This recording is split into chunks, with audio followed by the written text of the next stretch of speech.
Yonsei University Salutogenesis Symposium. It is my great pleasure to host today's event.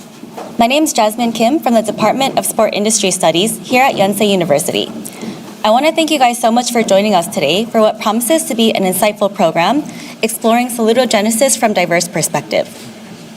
To open today's symposium, it is my honor to introduce the Governor of Sarimun District, Mr. Song Hun Lee. Please join me in welcoming Governor Lee, who will deliver a congratulatory address.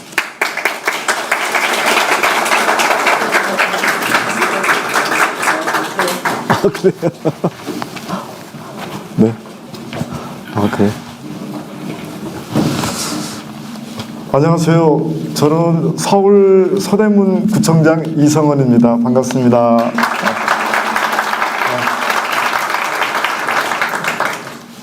네.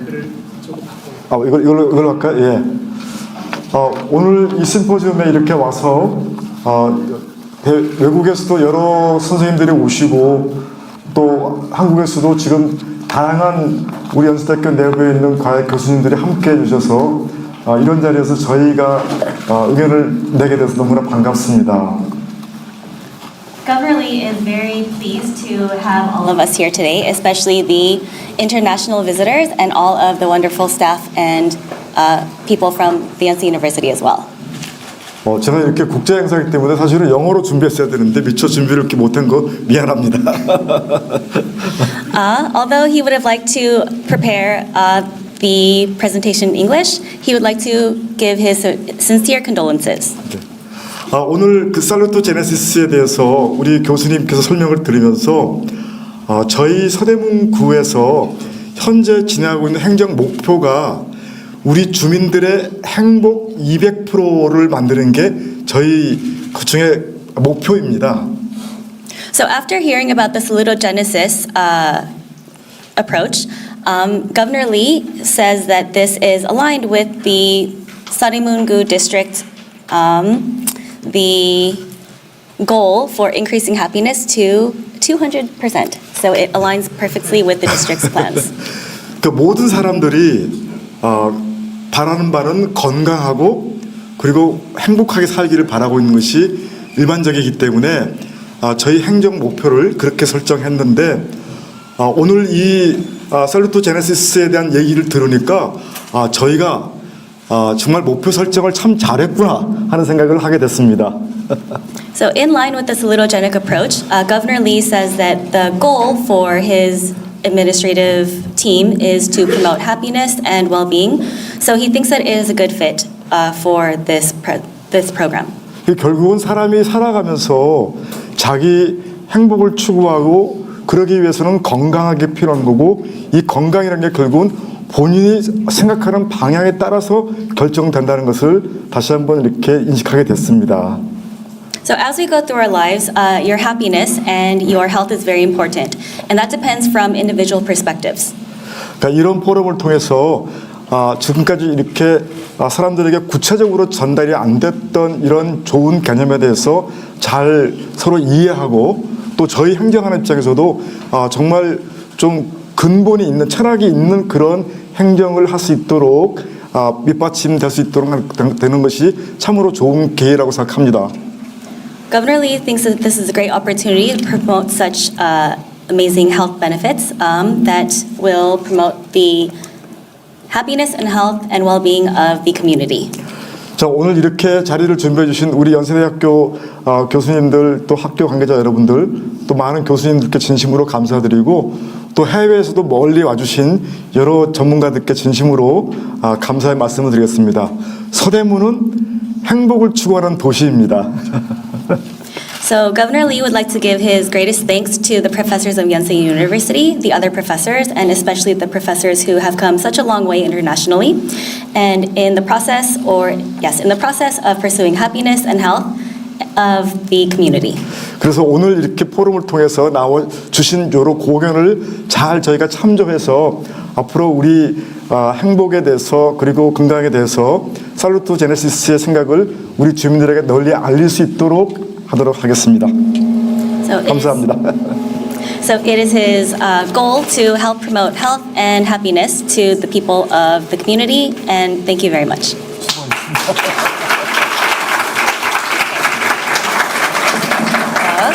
So before we start the session, once again, thank you all so much for joining us. We'd like to take a group photo. So if you could all join us in this group photo. 네, 저희 다 같이 여기 봐주시고 손가락 같이 한번 부탁드립니다. So please look this way and make this Korean heart symbol. 들어있습니다. And we'll take the group photo.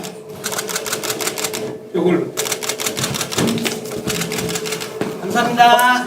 One more, please. Please wait. I'm really good at taking photos, so let me try to get everyone in here.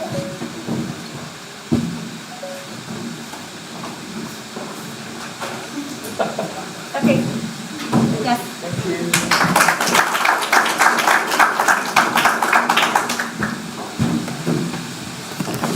Okay, thank you everyone. Now let's go ahead and we'll get this event started. Now I would like to introduce Naoko Yamada, the Faculty of the Transdisciplinary Sciences from Kanazawa University. She will be the chair of our first session, so please give her a warm welcome. Thank you so much for introducing me to the audience. I'm Naoko Yamada from Kanazawa, Japan.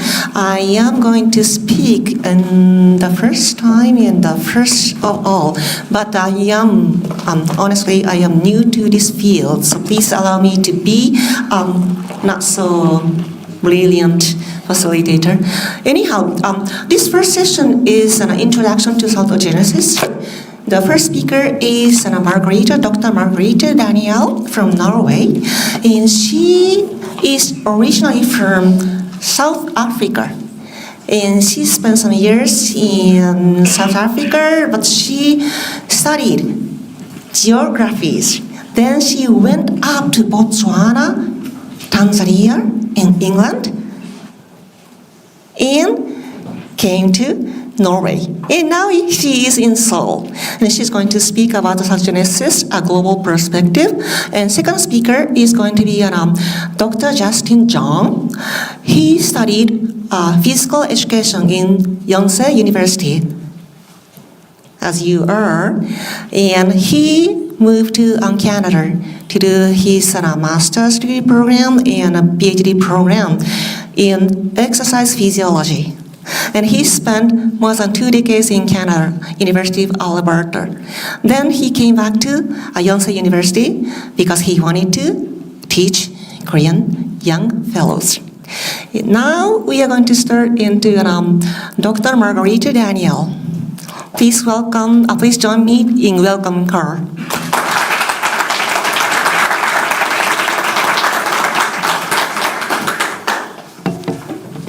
Very much for inviting me here.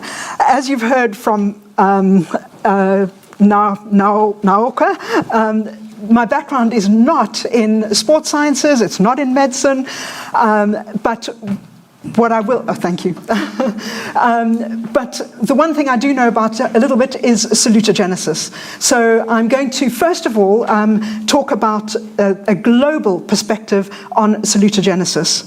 And the talk happens in 3 different parts.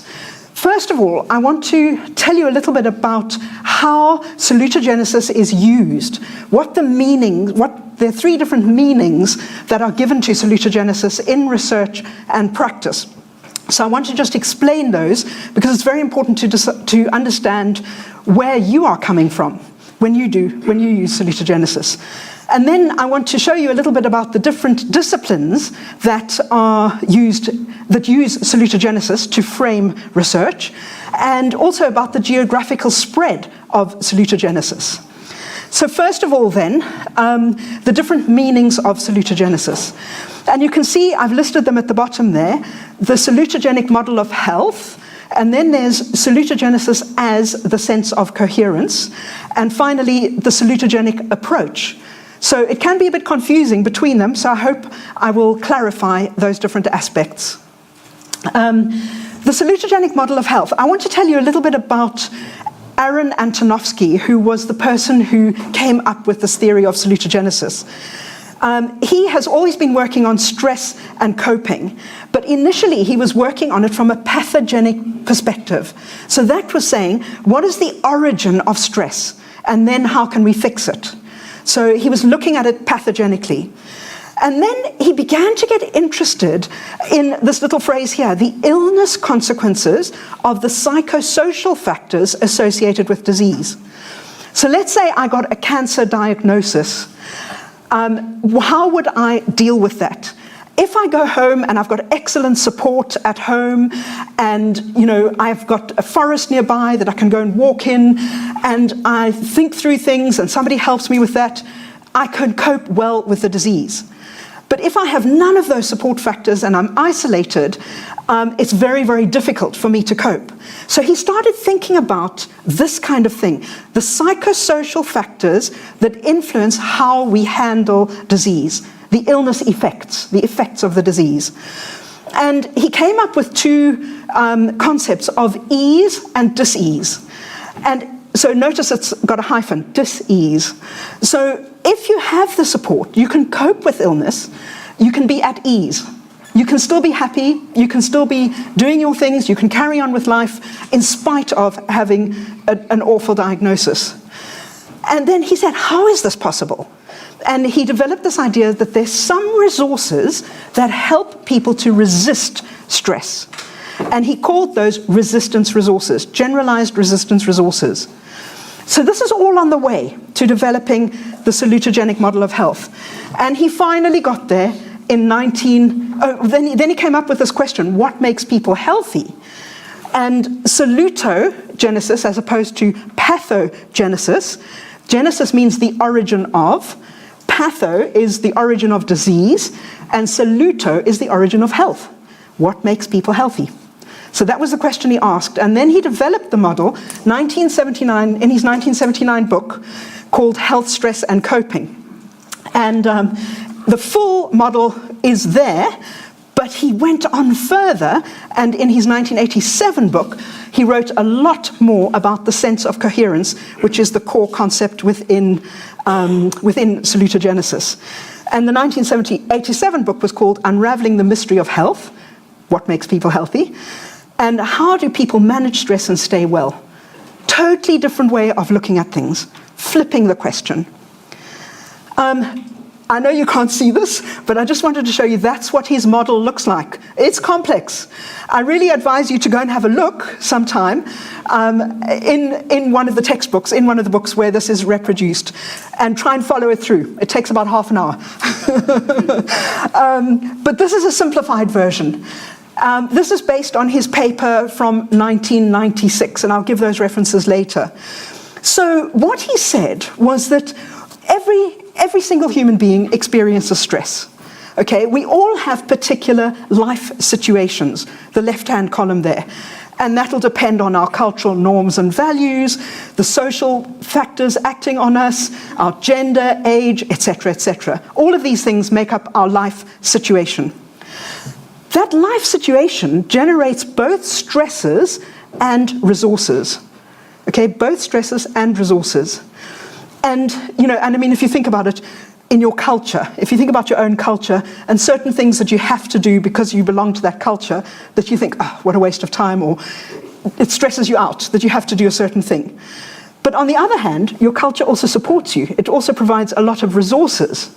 So in this way, your life situation generates both stresses and resources. And Antonovsky said the interplay between those stresses and resources will give people particular life experiences. And the kinds of things he was looking for in life experiences was, do you have consistency? As you're growing up from a small child, you know, do you get the same messages at home as you get from the neighborhood kids, as you get from school? For example, if your parents discipline you in a very different way to the way you disciplined in school, there's an inconsistency there, and it causes some confusion. So consistency is one important life experience. Another one is what he called the load balance. So those stresses, if you have too many of them, if you're constantly stressed and you feel you don't have the resources to deal with the stresses, to resist them, then you have overload. But the interesting thing was that he also said underload was bad. Because unless you're challenged, you don't develop skills of problem solving, of dealing with life's issues, of learning how to cope. So you have to be challenged in small ways to learn those things. So load balance was the best one of the two. Not underload, not overload, load balance. And then the third one is participation. And this is extremely important. Okay, this is really the fact that you feel you are taking part. You are taking part in decisions made about you that affect you, in things that are socially valued, okay, that other people can see, yes, you're participating in that. These are extremely important.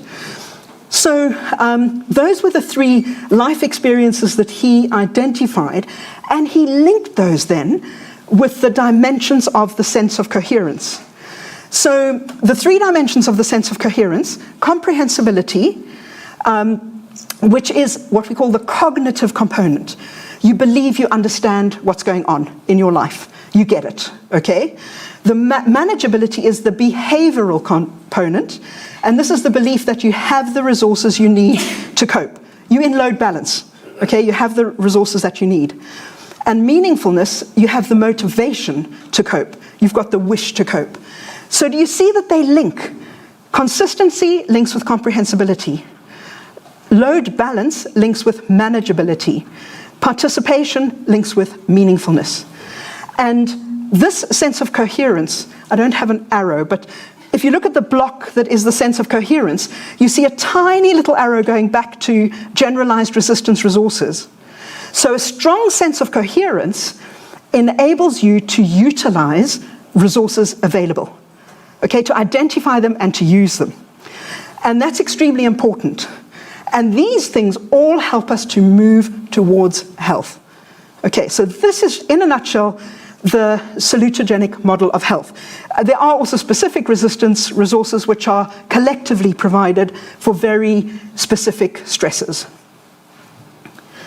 So, the interesting thing is, this meaning of salutogenesis is rather neglected. Very few researchers use the full salutogenic model of health. Very few. Okay? It's just the sense of coherence. That single block, that's the one that most researchers use. Okay? No matter where in the world you are, that's what gets used. And there are 4 particular aspects that are really neglected. One is the origins of the sense of coherence. So to go back to the block to the left of sense of coherence, life experiences, that's the origin of the sense of coherence. Okay, the origin of comprehensibility, consistency, etc., etc. So that's neglected, this area of what is actually generating a strong sense of coherence in people. We need to go back and think about it, and I'll come back to that tomorrow as well. But also, the answer to the salutogenic question, what makes people healthy, and Antonovsky's answer was the sense of coherence. Are there other answers? Just think about your own health research. What makes people healthy? Is there something other than the sense of coherence that also makes people healthy? And also, even in salutogenesis, health is basically defined as an absence of disease. Although Antonovsky introduced the continuum from ease to dis-ease, he also actually defined health in terms of pain, functionality, and so on. So the absence of those things gives you health. So another question, is there a different way of defining health? And then processes linking SOC and health, wrong way. If you look at the last 2 columns, so sense of coherence helps us to move towards health. But what are the processes? And that hasn't been, so that big solid arrow, the short big solid arrow between sense of coherence and movement towards health, what happens there? And we don't know. Okay, and that's another thing that is worth looking at in research about using the salutogenic model of health. The second meaning of salutogenesis is the sense of coherence. And as I said before, what makes people healthy? And Antonovsky's answer was the sense of coherence. And he defined that as a global orientation on life. So the way we view life. How do we look at life? okay? And a global orientation that things will work out as well as can reasonably be expected. Quite optimistic, very positive. Okay, so that was his definition. And I've mentioned the dimensions, so the cognitive dimension, comprehensibility, the belief that the challenge is understood. The behavioral dimension, manageability, belief that you have the resources to cope. And the motivational one, meaningfulness, that means you wish to cope. You're motivated to cope. So why is the SOC more popular than the salutogenic model of health, SMH, salutogenic model of health? SOC is used in most publications on salutogenesis, in most languages, in most countries. Why? Well, one reason was that Antonovsky himself put a huge emphasis on it. Okay, and particularly he stressed the sense of coherence as the fundamental concept of salutogenesis, and people just followed his lead. Okay, he himself really used this, back in Israel because he had been on sabbatical when he wrote the books, and when he went back to Israel, he then was using this in studies, sense of coherence. And another one is that it has a high face validity. It is easy to understand. It makes sense to us. Okay, it has a high face validity. If you perceive life as comprehensible, manageable, and meaningful, you're going to be well. You're going to live well. Okay, so we get that. The other brilliant thing about it is that it is not culturally bound. If you go back and you look at comprehensibility, the belief that the challenge is understood, well, the challenge will be in your own culture. You will understand it from your cultural perspective. So it is not culturally bound. It's not only a Western idea that works in the West. It works everywhere. The other thing is this combination of cognitive, behavioral, and motivation. Many theories might have two aspects, the cognitive and the motivational, or the behavioral and the motivational. But this one has three. And all of those aspects are measurable. And Antonovsky actually developed a SOC scale, an SOC scale, a 29-item scale and a shorter one, 13-item scale. And many people actually even adapt it further down to even 3, okay, if they're using it with several different scales. So this SOC is the most, when you read salutogenesis, this is the most common aspect that is used in research. So be aware of these things. Are they using the entire salutogenic model of health, or are they using only the sense of coherence? And then the third one is the salutogenic orientation. Now, orientation is confusing because we've already had it defining the sense of coherence as a global orientation on life. But that global orientation applies to absolutely every single person. How do they see the world? Okay, it's individuals.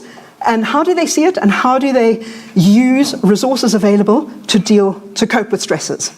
Everybody. But the salutogenic orientation is professionals. Okay, so that's us doing research and designing practice, designing interventions for practice. This is our orientation, and basically it means we're looking at strengths or resources, and we're focusing on salutary factors. So that would be the salutogenic orientation. And in his 1996 paper, I've got the reference at the end, he actually almost sort of hinted at, could this be a new paradigm, moving away from the pathogenic paradigm to the salutogenic paradigm. And you can see the two compared here, the way health is understood, the way, what's interesting to researchers in this, the history of the person compared to just the disease or the diagnosis, salutary factors versus risk factors, the fact that stresses can actually be salutary. One can actually move towards health when you receive a stressor, okay? That was new, whereas stress is pathogenic in pathogenesis orientation. So all of these, but the interesting thing was Antonovsky never, ever said that salutogenesis should replace pathogenesis. They go together. They complement each other. Okay, both are needed. And he actually believed that pathogenesis would remain the dominant approach in health research, and he's proved correct, even though he died a long time ago now. He hoped that salutogenesis would become the theory for health promotion. So health promotion is also this very positive outlook. What can we do to promote health? Antonovsky really hoped that salutogenesis would be used there. In our department, it is, but not everywhere, unfortunately. So one last thing on this global perspective on the meanings of salutogenesis. There have been some new developments. So I am a member of something called the Global Working Group on Salutogenesis, and in 2020, it was actually written in 2019, but only got published in 2020, they wrote a position paper, this Global Working Group wrote a position paper, and with 4 strategies to move forward with salutogenesis. The first one was to advance the salutogenic model of health, number 1 of the meanings. The second one, to advance the concept of sense of coherence, number 2 of the meanings. But look at this third one, to define and design salutogenic interventions and change processes in complex systems. Isn't that what we're doing here? I think that's exactly what is happening at Yonsei University. I think this is the area you are developing salutogenesis further in this, in sports medicine and sports industry, and so on. So, and then the fourth one was that they said to apply salutogenesis beyond the health sector. So, that's the first part of the talk. Okay, the different meanings of salutogenesis in research and practice. And we're now going on to disciplines. What disciplines use salutogenesis? Now really, all I've done here is I've looked at the chapters in the Handbook of Salutogenesis, the 2nd edition, to really just give you an idea of the immense scope of areas in which salutogenesis can be applied. Obviously, healthcare is a natural. Okay, primary care, midwifery, neonatal care, lots has been written about that. Nursing is probably the biggest area using salutogenesis. Nursing studies, okay, is the biggest area. Mental health care, both in clinical studies and in community settings. Okay, how can salutogenesis be used there? Many excellent chapters in the handbook on that. And then for rehabilitation and residential care settings, and of course for health promotion. But salutogenesis is also used beyond health, not just for health. Because Antonovsky was himself Israeli and moved to Israel from the States, there is a very strong salutogenesis group in Israel. And of course, they have this ongoing conflict with Palestine. And long before the latest war started, they have been doing a huge amount using salutogenesis in what can build peace. Okay, and they look at in-groups and out-groups, and they look at the sense of coherence at a group level. And there's several chapters on this as well, and many other articles too. Politics and public policy making. I'm going to talk a bit about that tomorrow as well. But then architecture. This is just a picture from the handbook by a person called Golem Białowski, and he's Turkish, but he lives in Australia. And he wrote a chapter on architecture. And if you can't see what's written there, he says, this is making a clear statement about meaningfulness. The terrace of low-energy houses not only provides views of nature, it's buried by it. And it also gives views away to neighbors and passers-by. So architecture can be used. And for example, in dementia care, how can you use architecture to help people who are confused? How can you help them to find their way around in buildings and to make life easier for them? So these kinds of things are using salutogenesis. And then, for those of you familiar with health promotion, we have something called health promotion settings, and all of these settings have become spaces for salutogenesis as well. Organizations and workplaces, Georg Bauer, who is the leader of the Global Working Group, he has done fantastic work on workplace stress and using salutogenesis. And Justin tells me you'll meet him at the end of the year. He's coming here to Yonsei as well. Schools, military settings, again, that's an Israeli study, actually by the son of Antonovsky at Ivashai. So military settings, how could it apply there? Communities and neighborhoods, towns and cities. So it's highly relevant in many, many settings. Challenging social circumstances. This is where people experience stress, right? So it's really useful in framing a study on stress in these challenging social circumstances. In migration, I said dementia care earlier, social recovery, first responders, prisons. We're actually having a webinar in September on prisons, salutogenesis in prisons. So if anyone's interested, get the details from me afterwards. And then also across the life course, different ages. Now, I think we've got people from Japan and obviously all from Korea, and you have an a rapidly aging population. So how can salutogenesis be used to frame studies on aging? So all the age groups and circumstances, it works. But what are the gaps?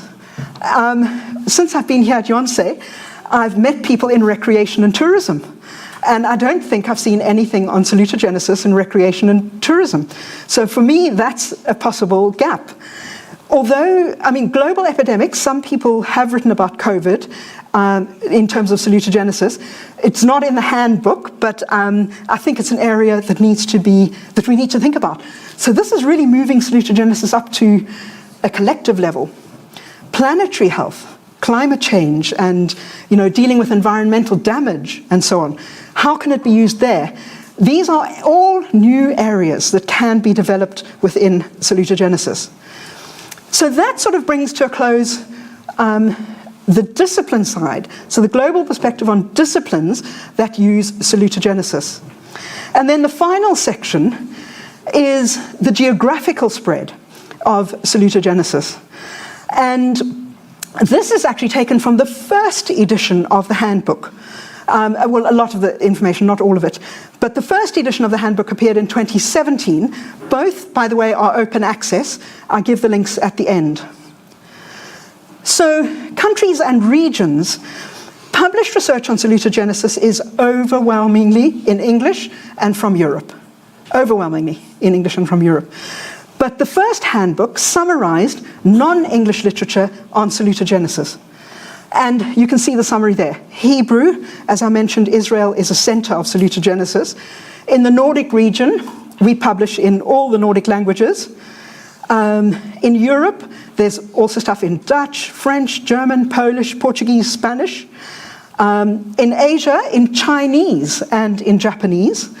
And in South America, Spanish, okay, and in fact, in 2 years' time, end of next year, not 2 years' time, end of next year, we're having the next Salutogenesis conference in Chile. And it's going to be bilingual. It's going to be in Spanish and English. We haven't quite worked out how, but it's going to be. And in North America, there's a group in Sherbrooke who publish in French.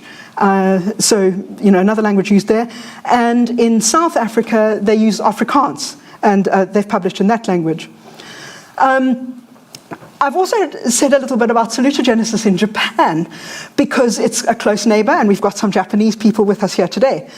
So it was introduced into Japan in 1996 by Yoshihiko Yamazaki, who was a sociologist, okay, not a health person, a sociologist. Both books have been translated into Japanese, and the SOC scale has been translated into Japanese and widely used.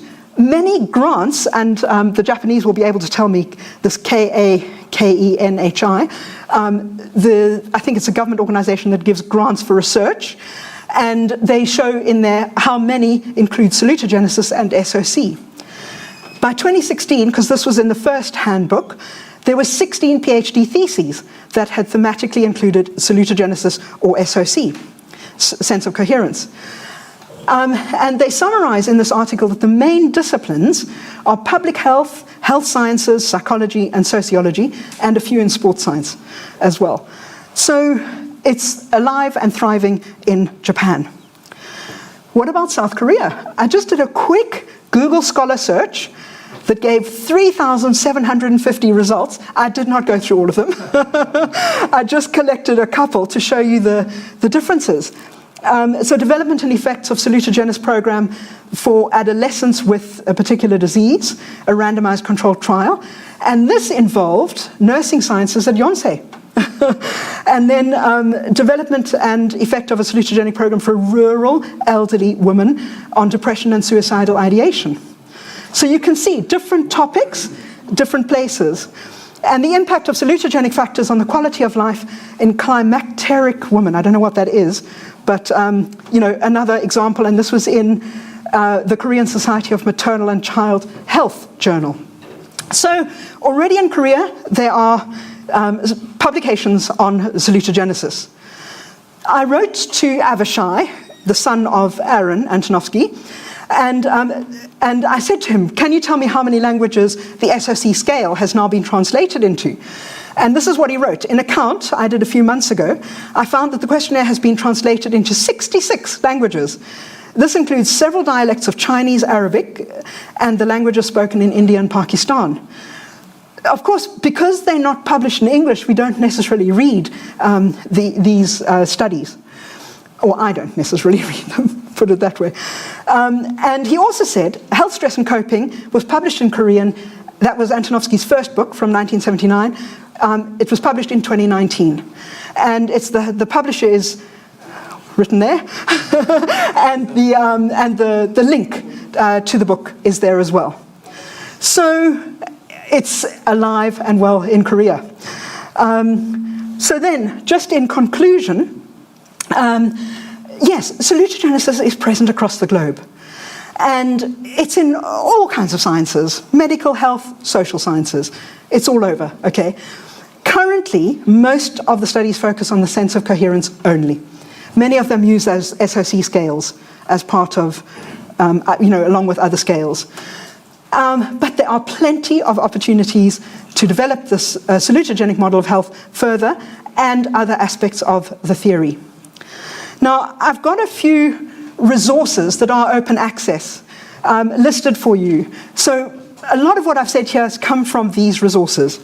There's the Handbook of Salutogenesis, first edition, and it's open access. You can literally go in there and download any chapters you want to, or download the entire book. The second edition, 2022, same thing.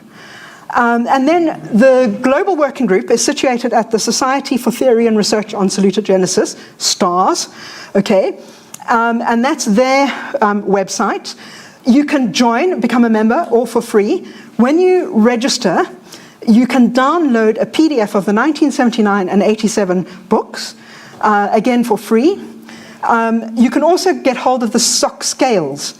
And Avishai Antonovsky sort of keeps a watch on those, and he would like to know, so he will probably write you a letter if you apply to have one of these scales, and he'll say, if you translate it, please send us the translation. And this is how he's building up this incredible resource of this sense of coherence scale in 66 different languages.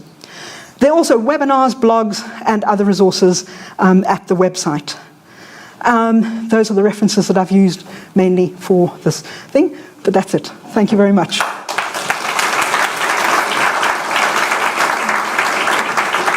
Thank you so much, Dr. Daniel. And before going into Dr. Justin John, let me add another thing.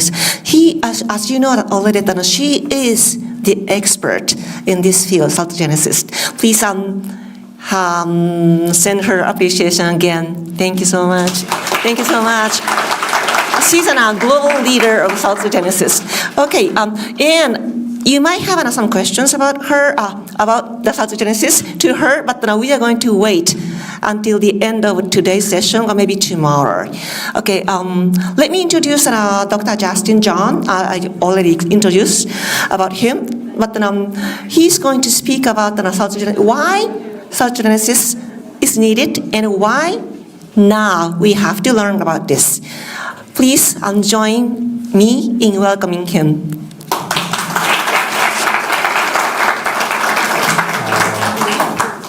Thank you so much, Marguerite. That was an excellent presentation. I learned again so much today just by looking at the slide and listening to your talk. Thank you so much. And also thank you, Governor, for coming all the way from there to here. But also she's joined by 보건소장님, the chief of a health center of this district. So I think this is very significant and very meaningful. They care about the health of a 서대문 district. So I'm really thankful for that. But also I'm really thankful for my international guest. And then the reason why this became a little bit bigger than we expected is because the 4 guests came from Canada. So they sent us, they showed me the interest of joining this, and I have to send them a program. And somehow in the preparation of sending them the program, we invited more people from more countries, so it's all your fault. So thank you for coming. So, what Marguerite did was very scientific, academic perspective. But then today what I'm going to do is I'm going to tell you my story, how I get involved with salutogenesis, some personal odysseys and dreams. But before I start,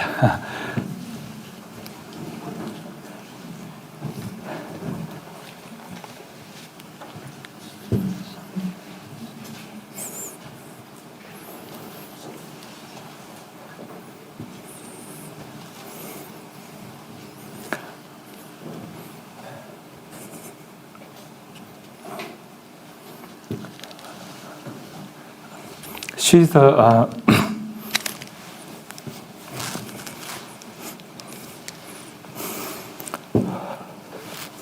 she was my teacher.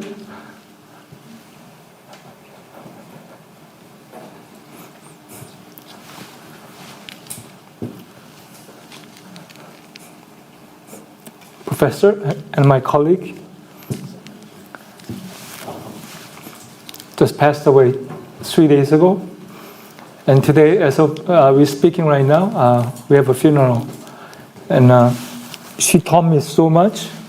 And all she did throughout her academic careers, I think she was promoting salutogenesis. Yeah, so I think in memory of her, I thank her. But I think just a few moments of silence that we, for her, just for maybe a few seconds, just a short prayer.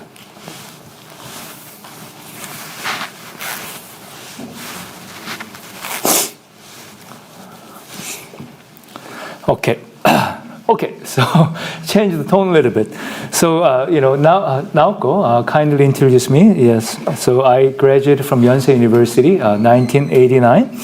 And then 1995, I started my master program at the University of Alberta.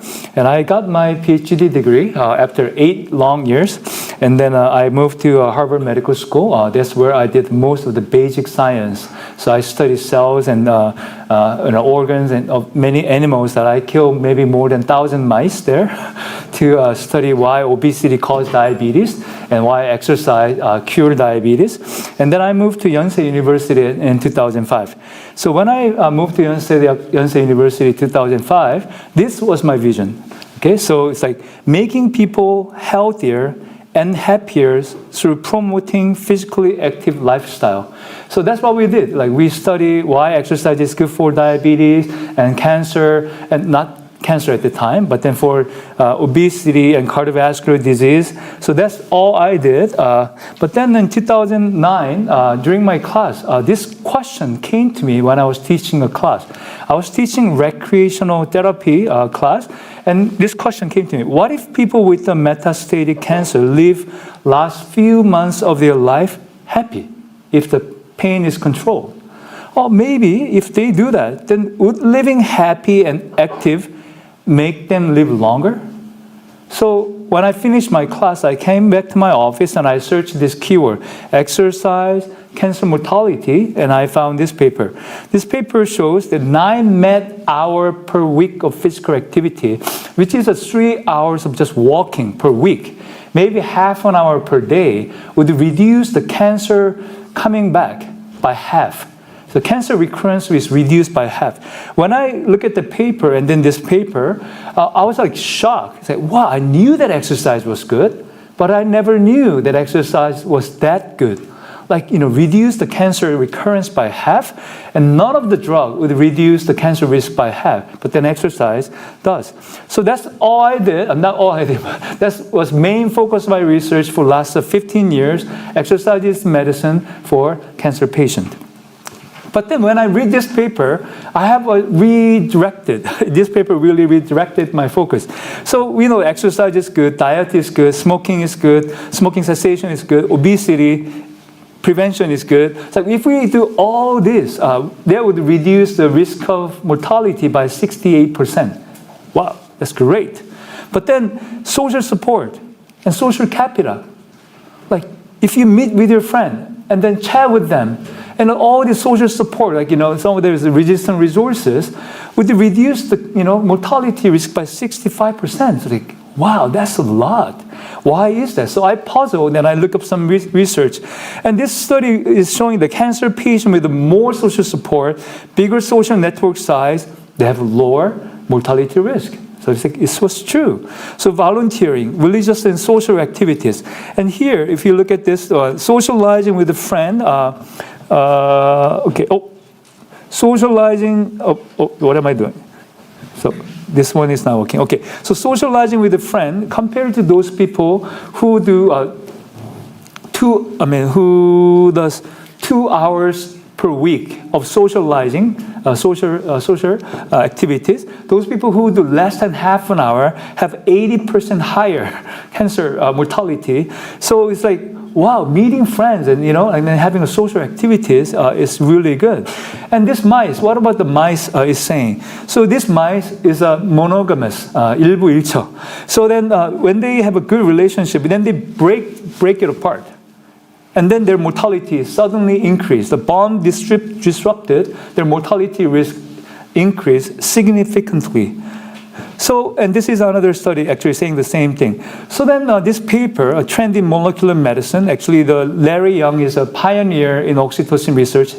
Sadly, he passed away last year in Japan during the conference. Maybe the conference could be very stressful, but he passed away. But he was writing in the very high-profile scientific paper. He's saying healing power of love. Sound like very unscientific. So, but then it's like, wow, is this really? So then going back to this, I was thinking, what is the physiological explanation of this phenomenon?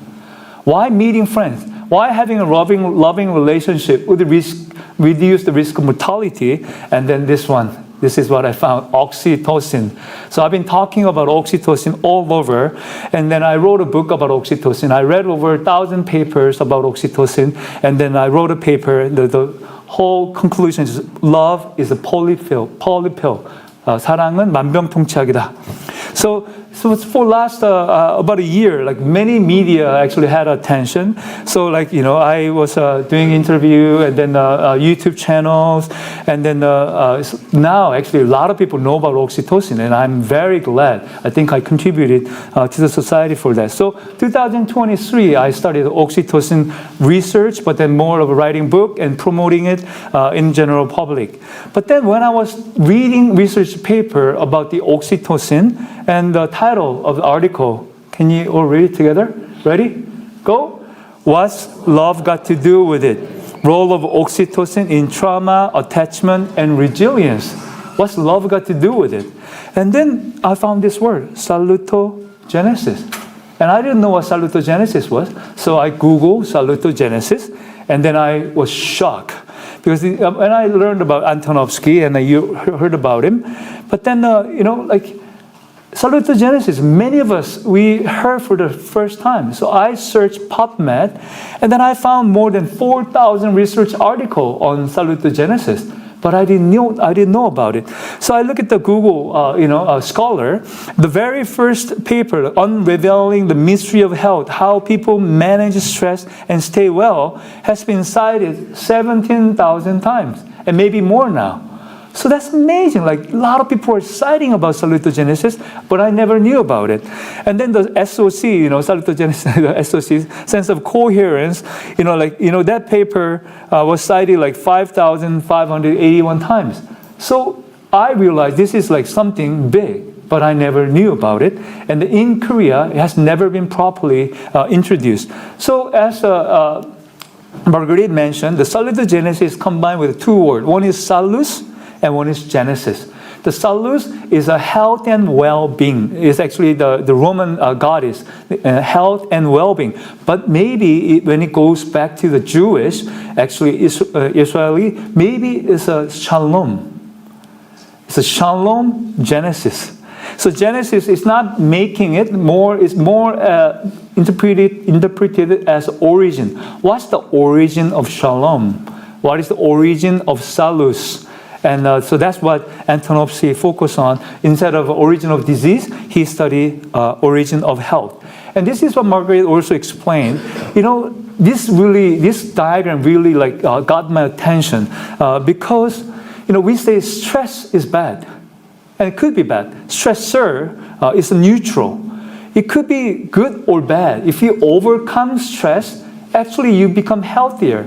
You know, preparing the Salutogenesis Symposium, my wife was saying that it was very pathogenic. It was very pathogenic in preparation of Salutogenesis talk. Like, you know, for the last few days, I didn't have much sleep. So it's like but then I'm sure I'm going to overcome this and I'm overcoming it. But then I will have so much more knowledge on salutogenesis and I'll be healthier after this. So stress and stressor could be neutral if we have ability to overcome. So then, you know, when I see these three things, comprehensibility, you know, I'm going to skip this really quick because Margaret explained it. But then expected and explainable. But then opposite word for comprehensibility is a chaotic. You know, when something happened to you, if it's a chaotic, it's very harmful for you. But it's a comprehensible, then you have a way to overcome it. And second one is manageability. Do you have internal or external resources to cope? And that's very important. For example, if a cancer patient is diagnosed with a cancer, but then if she or he has a good health insurance or private insurance, and suddenly in your bank account they send $30,000. That's what happened in many of the Korean insurance companies. They send you $30,000 when you're diagnosed, and then maybe you have maybe I can overcome this. Maybe I have a good family and social support. So those are related to the manageability. And what's meaningful. What about diet? You know, like I was surprised with this paper. And then I was surprised this paper was published in a very high profile journal, which is Diabetes Care, saying eating extra virgin olive oil 1 liter per week would reduce your diabetic risk significantly by that much. That was amazing. So no other medication, like just a diet. Eating healthy, good oil was very helpful. And this one, hepatic, I cannot even pronounce it, non-alcoholic liver disease. There's no cure. There's no medicine for it. But then if they lose weight by exercise, and if they lose weight by like 10%, 97% of the fatty liver disease gone. And there's no other medicine. So lifestyle and exercise really could be a medicine. And I was really surprised with this paper because when somebody's diagnosed with diabetes, they're on medication, and many of them are on medication for their rest of their life. But then this one, they did a comparison with those people who are eating medication as prescribed, well and compliant. Their remission rate was 12% within a year. But then those people who exercise and on diet and they lose weight, and 61% of them, their diabetes was gone. And this one was published in the Lancet Diabetes and Endocrinology. Of course, there are more to explain, but I'm just going to skip through. And this is a very similar study that was published in another Lancet Diabetes and Endocrinology, showing very similar thing. So lifestyle could be a medicine. And exercise could be a medicine. And this is another study which I'm going to skip. This is all my study, but then I'm going to skip. So in 2004, after I was convinced with this theory and then about the salutogenesis, I present this to actually my university faculty members. But when I did that, I did a few things. So this is what Margaret also explained. Antonovsky see a disease as a ease and ease continuum. So when it's the disease perspective, pathogenesis perspective, you all are either healthy or sick. It's a binary, dichotomized, like you're either healthy or sick. But it's not that simple, right? But then in salutogenesis, it's either ease or disease continuum. At the end of ease continuum is thriving. Your life is thriving. But then the other end of this ease is death. When you're sick and death, that's one end, and thriving is the other end. So from the disease perspective, either you could be treated when you have a disease. Before you are diagnosed with a disease, no healthcare coverage. But then from the perspective of salutogenesis, all of you could benefit from salutogenesis treatment or intervention or whatever that is. So, like, we have a few words in the, medicine. We say proactive healthcare or reactive healthcare and sick care. And we are very good. Like Korean medicine, we are very good at sick care. We don't let people die. And that's almost become a problem now. So in a sick care's perspective, the goal is to cure disease. Focus is disease treatment. Intervention is intervention timing is after the illness occurs. And role of participant is a passive recipient, follow prescribed treatment. So those are the things. But then in healthcare, it's a bit better. Like, so role of participants, the symptom reporter, follow recommendation. When it's a proactive healthcare, it's active participant engaging in prevention, shared decision making. So it's become much better. But then maybe we shouldn't stop there. What about salutogenic approach? And then role of patient is a co-creator of your health. It's your responsibility. Doctors are not going to make you healthy. It's your job, and then it's our job to make my own health. We are co-creator of health, and we need to introduce this concept to our patients. So they're fully engaged in partners.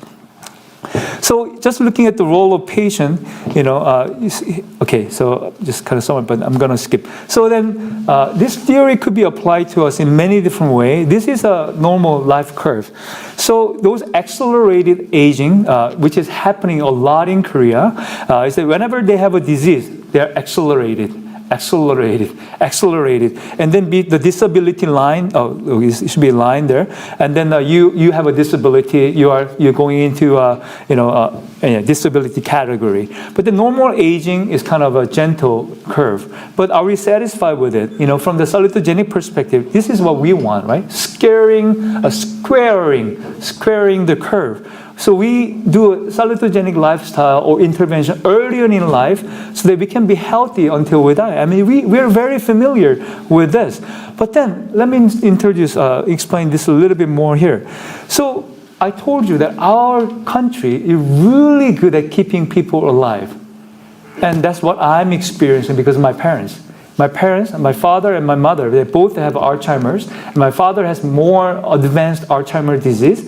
And then he's on the nose tube more than a year now. And we're not letting him die. And I'm sad because it's better for him to die. Like this could be ethical, maybe unethical if you hear it. But then for me, when I see my father suffering, in his Alzheimer's disease with a nose tube, he's like, I've kept him alive and he's living in hell. And we are doing it in Korea, all over Korea.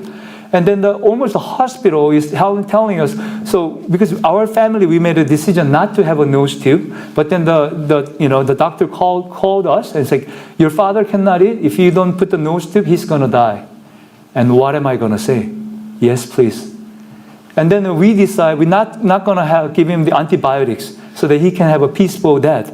And then they call us, your father had a pneumonia. If you don't give him antibody now, he's going to die. So they, yes, please. So we're very passive in that. So that's what we are doing. So much of our healthcare money is going into keeping people alive at the end of life. And what about we use those money to build more facility for exercise and make a green country? So this is very political, but also very ethical. But I mean, there's something that we need to think about when we use the salutogenesis approach. So is salutogenesis a solution? Okay, I have 7 more minutes. Is salutogenesis the solution? This is cause of death, in Korea. The number 1 cause of death is cancer, but the number 5th is the suicide. And the number 1 cause of death for teens and 20s and 30s are suicide. And we did a study, and then we found that the 33.1% of our students feeling sad and hopeless, and 16.6% thought about suicide, and 6.5% actually planned or attempted suicide. This is our national data. And is physically active and exercise a solution for better mental health? So when I first came to Korea, I was surprised because in Korea, grade 11 and 12, when I first came to Korea, no PE. It was their choice. If they choose not to do PE, they were exempt for 2 years, and I was thinking, oh my God. Because can you imagine grade 11 and 12, you going through grade 11 and 12 with no PE? Because when you have a PE class, your day go fast. When you have a physical, PE class or no PE class, the speed of the day is different. But then no PE for next 2 years. I'm sorry. It's I thought that was a terrible mistake.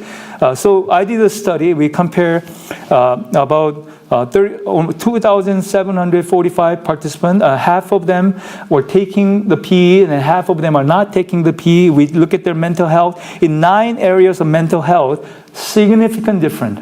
Those people who take PE or don't take PE. And this also, the fitness level, those people who are fitter, they have a much better mental health. So, and this here, the more adolescents participate in PA, physical activity and strength exercise, they were happier and less stressed they are. So this is data that we analyzed, over 300,000 people, and John Spence here is one of the co-authors, and Eun-Young Lee. And then we found just 1 hour or 2 hours of PE make them happier and make them healthier. But then the problem is that 64.9% and 41.4% of the female do not even participate in 1 day of strength exercise or physical activity. Almost 2/3 of them, they don't do any PE or they don't do any physical activities. But then we know that exercise is one of the best solutions for depression.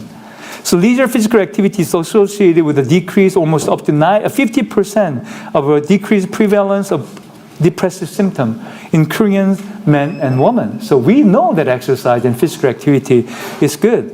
But then how Korean mental health from the global perspective. This is a report coming out every year. And then Koreans are at the bottom. Taking all things together, would you say you are very happy, rather happy, very not happy, like we are at the bottom with Hungary? And mental well-being almost at the bottom, very close with Japan.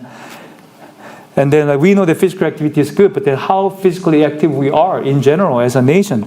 Among 104 countries, we are the least physically active. And this paper, I also participated as an author. And then we are out of 163 countries, Korea is one of the 9 least physically active countries.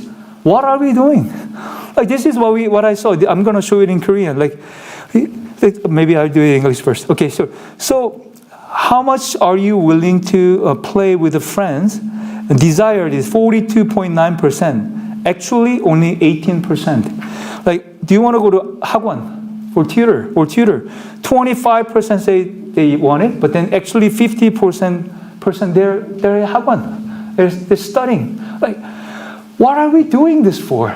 We're making pathogenic society for our little children, and they're dying. They're killing themselves. Every year, 1 school is disappeared because of child or adolescent suicide. And what are we doing as a physical activity researcher and academic? Is salutogenic a solution? So this is where we come from. So our faculty, we had a meeting, and then we decided to put together the salutogenesis theory for research grant, and then we did. And then this is the dream that I had when I was in Edmonton, when we were having a meeting there. All schools, government organization and non-government organizations will be evaluated by salutogenesis index. I was sleeping, and this is what I saw in my dream. So I was yes, let's do it. We should work on it. So then I'm almost close at the end. I have 3 minutes. So pathogenic versus salutogenic lifestyle. This salutogenesis theory is very useful because when I say, is your school pathogenic or salutogenic? Let me change the question. How about your life? Is your life pathogenic or salutogenic? As a grad student, you be careful. Don't say it loud. Is your supervisor pathogenic or salutogenic? Okay, we got the concept right away. So what salutogenic factor or salutary factor should we promote? Or what pathogenic factor should we remove in our life? Then we get it. This is a wonderful concept. So my faculty sent me to the conference in Lodz, Poland, and then I was there, and then I'm meeting Marguerite. Then I was fascinated by her lectures. Like, you're coming to Korea. That's what I said in my mind. And then you are here. My dream came true.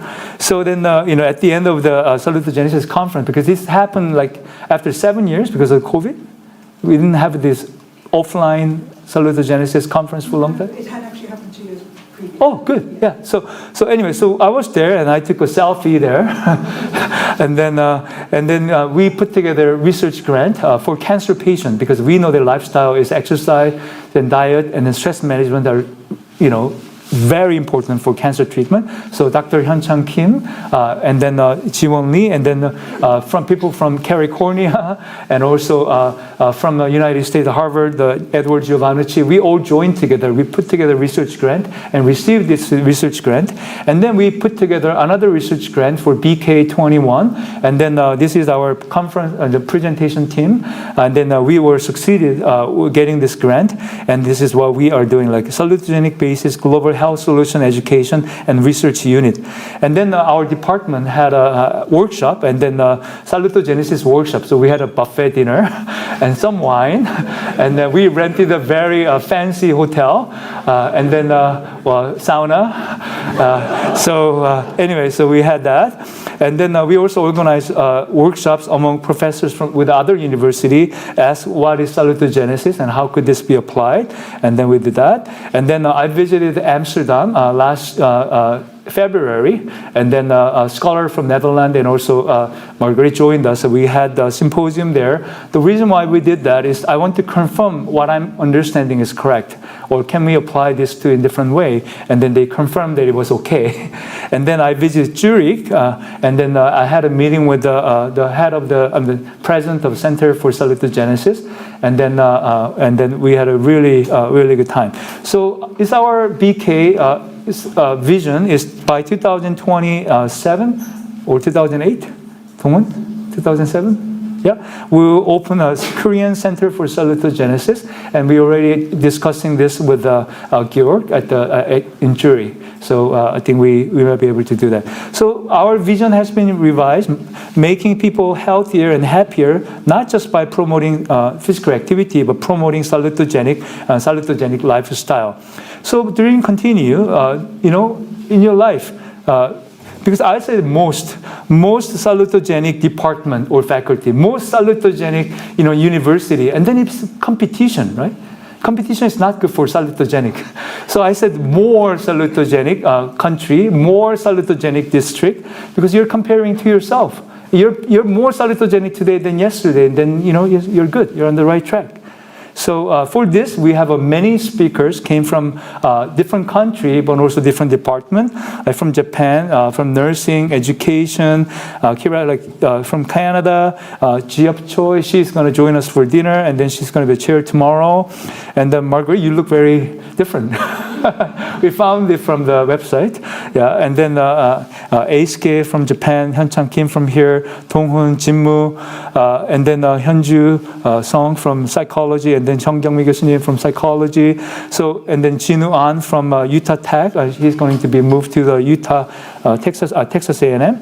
And then Junsung Lee, Jinsu, Pyun, Eunyoung Lee, John Spence, and then Achiro. He's now is at the WHO, and then G is coming. The reason I'm showing all this is like we came together not because we know about salutogenesis.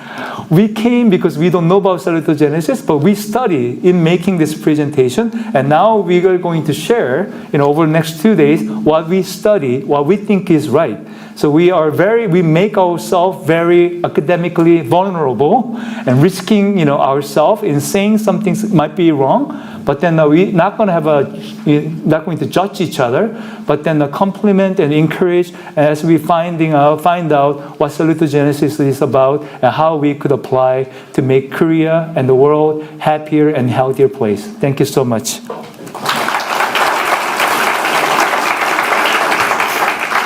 I'm sorry, you can come out. You can come out. I'm sorry, I'm 3 minutes over time. And do we have a sticker ready? Poyan? Okay. She's outside. So we were going this first session, we don't have a discussion. But other session, we have a 20-minute, 30-minute discussion time. So we have a lot of time. So what we're going to do, but then in the discussion, this is not a good setting for small group discussion. So what we prepare a sticker. Okay? So if you talk to other person and talk about what's the salutogenesis is about and how this apply to you, and just talk anything in general, and then we're gonna put sticker to each other's name tag. Okay, at the end of today, another competition, but those people who have most faculty members and students, most stickers, we prepare a gift certificate for the Yonsei University bookstore. So feel free to move around and introduce each other during coffee break and during discussion time, and then get more stickers and be more salutogenic. Thank you.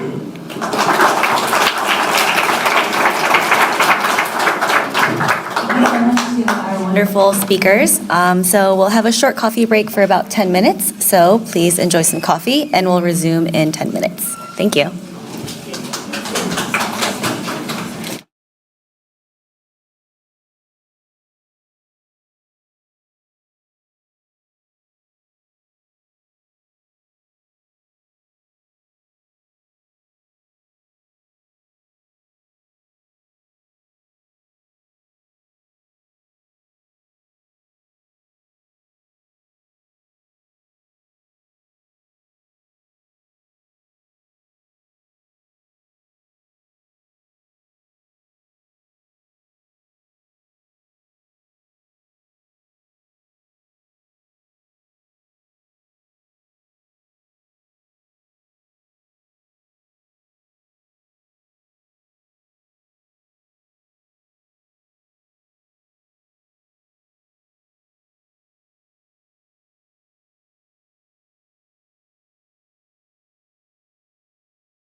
Okay. So maybe take your seat and then we'll introduce you. Okay. All right. So thank you so much. We will get ready to begin session 2. All right. So please take your seats and get ready.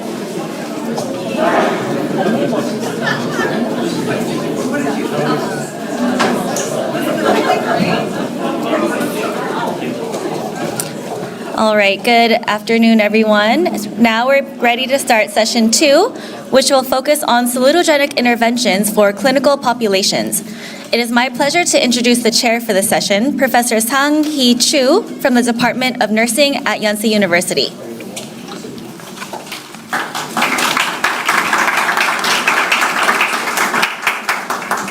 Good afternoon, everyone. My name is Sang-hee Chu from Department of Nursing here at Yonsei University. It's my great pleasure to chair session 2 titled Salutogenic Interventions for Clinical Populations.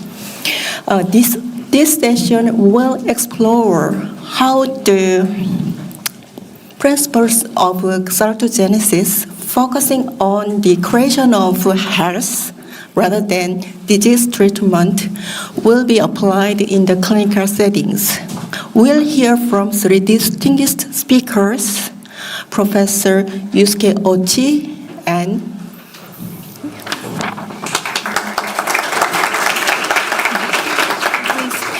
Professor Hyun-Chan Kim and Professor Dong-Hoon Lee,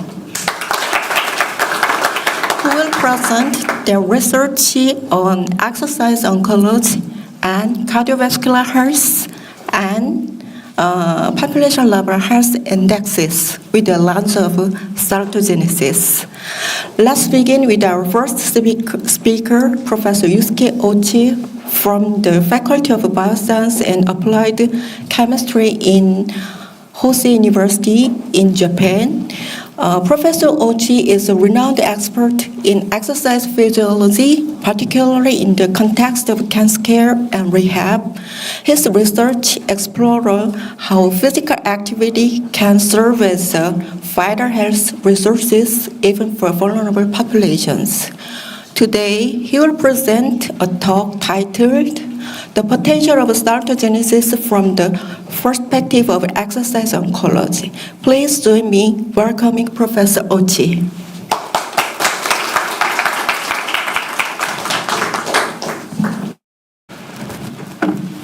Hi, good afternoon, everyone.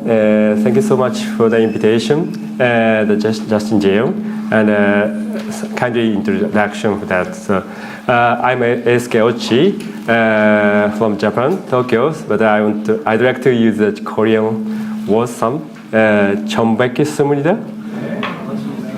저는 오치입니다. Okay. Thank you. So I know some Korean language word, but I didn't know the salutogenesis at the whole. But when I came here just this January, Dr. Justin Jeong told me that this is a good, interesting field. So here's the amazing field in the research works. I thought that this is new exercise machine or exercise program. I misunderstood that, but right now I'm getting understanding for that. So far I haven't had a lot of experience for that salutogenesis, but maybe in the view of the health promotion, I'm closing, and I have some experience about exercise intervention for that. So I want to share. I want to get some comment from everyone. I must be happy for that. So, okay, let's start my presentation. So I have 20 minutes today, and then today's presentation. Can you hear me? Is okay? Yep. So I have some topic, mainly 3 topics: exercise and PA for the health and salutogenic approach. This is my thought, the kind of briefly, and also I'd like to introduce current ongoing project, which it's possible to the salutogenic in action, exercise oncology, and I named for that active aging project after disaster 2021 and survivors. And also, I'd like to talk about my future direction that I would like to get feedback from you. So here's some important guideline and logo that I exercise medicine. That kindly my big background and my field is similar to the Dr. Jeon, so I want to skip some slide. But WHO guideline 2020 on physical activity and sedentary behavior. You know well, maybe you're measuring the exercise science, right? And also the evidence is showing that exercise is medicine. That in the cancer field, surgery, chemotherapy, radiotherapy, and exercise. This is possible to be the fourth treatment as exercise for that. So it's kind of busy, but I'd like to mention about exercise not only for the athlete, but also that all people with chronic disease, injured people for that. So let's say the regular physical activity, including exercise, can manage diseases such as cardiovascular disease, cancer, and diabetes. And also, physical activity reduces the symptoms, the depression, anxiety, cognitive health, and learning activity, and well-being. That is what we are talking about today, right? And then, also the guidelines showing that the optimal time, such as 150 minutes, regular exercise is good for that. But importantly, I would say that this is not only for the athlete, but also people or for all. And then I want to pass this. I'm not good at this, so I'm going to pass to this slide. But importantly, we are working on the salutogenic approach. What contributes to people being healthy, the well-being. So this is my thought that I'm thinking for this session for that. So after I got the invitation from Justin, I thought a lot, and I have read the Japanese a lot of paper that Yamazaki-san wrote. Yeah. So in that moment, I'm not good, but I'm thinking that applying the salutogenic framework means using the exercise science, not just only to improve the performance, let's say VO2, muscle strength, or treat injury, but also actively promote the well-being. That's my thought. And also, for example here, so exam program designed to empower the individual, enhance the QOL, quality of life. And that creates social and health benefit, not only prevent the disease. There's a kind of overlapping that I would like to emphasize again. So let's move to my current ongoing project, the exercise oncology and the aging society. So here's a cancer journey. It's kind of pretty popular in our field. That if we are working on the cancer journey, exercise could help out of could have a lot of benefit, but timing, stage, or cancer site are different. The people, right? So if we see some the early stage in here. So okay, so let's see. So the left side here. So exercise could help cancer prevention. Also, promotion treatment efficacy. But I would say that after the cancer treatment, going back to the usual life, the still exercise could have the effect or potential to improve the QOL, the regular life, the going back to the business or working, right? So that background, we have a lot of evidence recently. So we published that, not me. So the expert published kind of paper about exercise oncology. It's kind of big waving is coming recently. So I would say exercise is important for not prevention, not only prevention, but also survivorship. So in that line, I would like to introduce our movement or activity that we just made a special group for the exercise oncology in the Cancer Society. So in that society meeting, we have written the newspaper on the special perspective journal paper, and then we have set some definition for the exercise oncology. So in that line, I would like to say that the cancer prevention, treatment, and palliative care and the survival, which I wanted to add, not only the rehabilitation, but also other things. I'm working on this project as a vice director, but the point is we made the team. You can see the right side. Our team is made up the member, the variety of discipline. That's important to make some good exercise program, prescription, and a society for that. So I want to move to some specific topic in that we are making a special designed program for the elderly people. We have been divided to 3 groups: fit, vulnerable, frail group, and the elderly people, so that they can complete the exercise program for that. Even though they're in the frail group, they still can continue the exercise as possible as they can. If they want to, we can continue that. So that's a point that we are making the program. They're not only delivering the program, but also teaching the medical provider for that, and making the textbook. That's my recent work. And also, this is completed, but we made a HIT training for the cancer patient. That's kind of hard. I'm always asking when I presentation, the HIT training is too much for the cancer patient. However, we adjusted to the usual HIT training for the cancer patient, the breast cancer early stage, for that. So that for that we made for the special program for the home-based HIT training, the counseling, the mobile app, the wearable device to monitoring the physical activity. This program is for the recovery from treatment, prevention recurrence, and after treatment, they are going back to the regular life. I want to help them for that.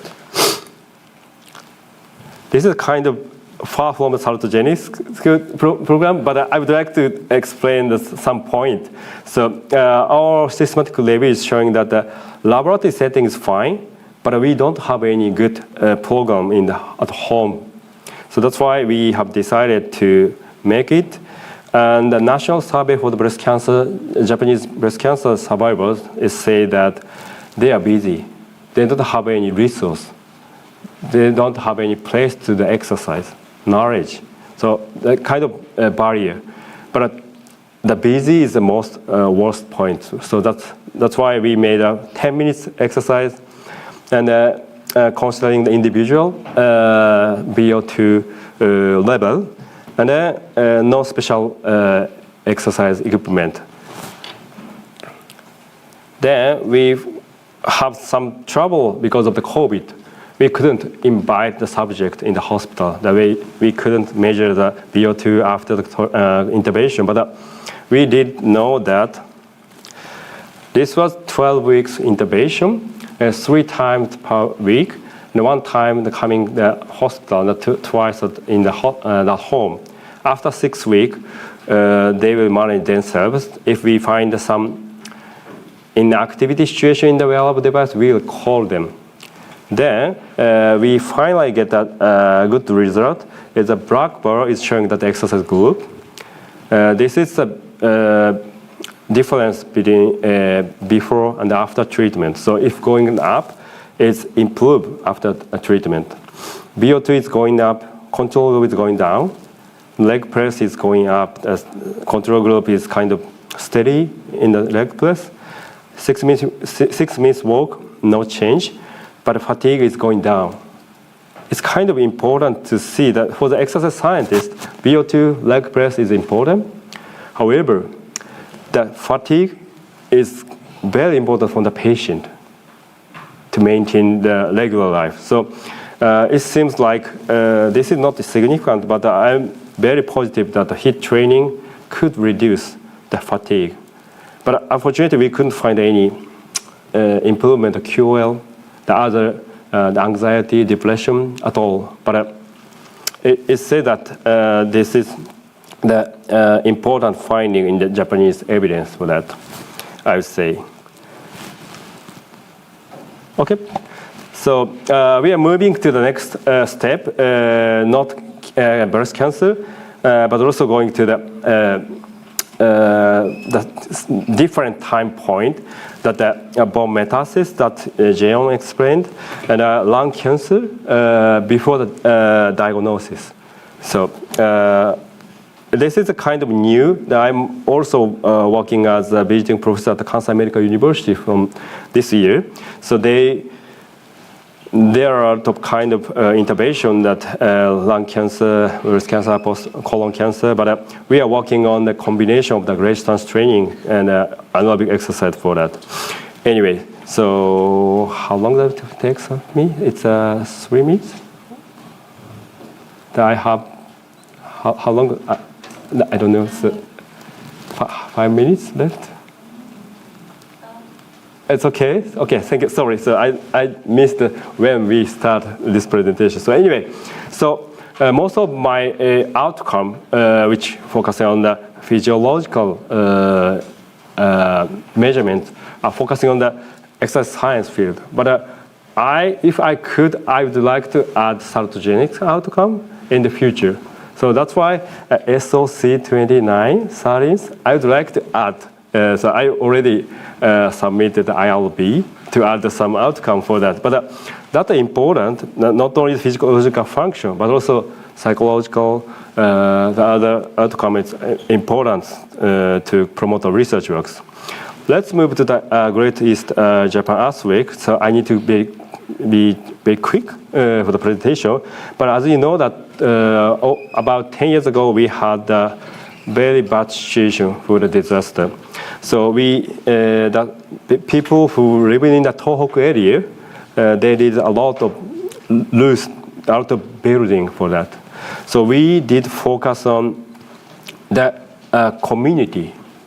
We focus on the housing for that. So the left side of the newspaper is saying that if they lose the house, and then they move to the temporary housing. They move to public housing. They don't know the 70% people, each other, right? So it says a loss of the local community, right? They may be in activity, right? So that's why, so after 10 years, it's getting, gradually we are understanding that not only that help immediately after the earthquake, but also long-term support, which we believe that we need to deliver the exercise for them. That's my thought. Then I want to skip for that. Then the newspaper is coming to take a photo for us, and then that's sorry, your Korean word. No Japanese speaker, so that's why I like to explain a bit. But I have the bachelor student who working on the bodybuilder, so it's kind of big. So I brought them to be there, so for encourage and to see some good effect for the elderly people. So we are always setting the teaching like lecture based and activity-based program work together, the pair work, the elderly, and our student for that. And also we are measuring the physiological analysis for that. That was quite new from last year. And then my PhD student summarized this graphic abstract. It say that you can see the key finding from left to right is showing that the physical mobility, muscle strength, the muscle function. That's not gonna be the salutogenic outcome, but I would say I'm exercise scientist, exercise physiologist, so that's important that two-step distance or muscle strength and the muscle development to perform the muscle torque as possible as they can. So that's a difference between the disaster public housing or just local residence for that. So I want this is kind of a cross-sectional study, but I want to deliver the exercise. It doesn't matter online or in person, but we will planning to have the intervention using the mobile app or wearable device in the future. Okay, this is a conclusion slide. Yeah, so the key find I want to skip, but future research direction is I'd like to get some comment from all people, and I want to get some coupon from you. But so future direction is that exercise is kind of a good way. The one of the strong lifestyle changing, the meaning, resilience, and QOL, and also evaluate SOC or psychological outcome is more important in this meeting. I would like to add, and also expand our study or salutogenic approach, not only cancer survivor, but also disaster survivors.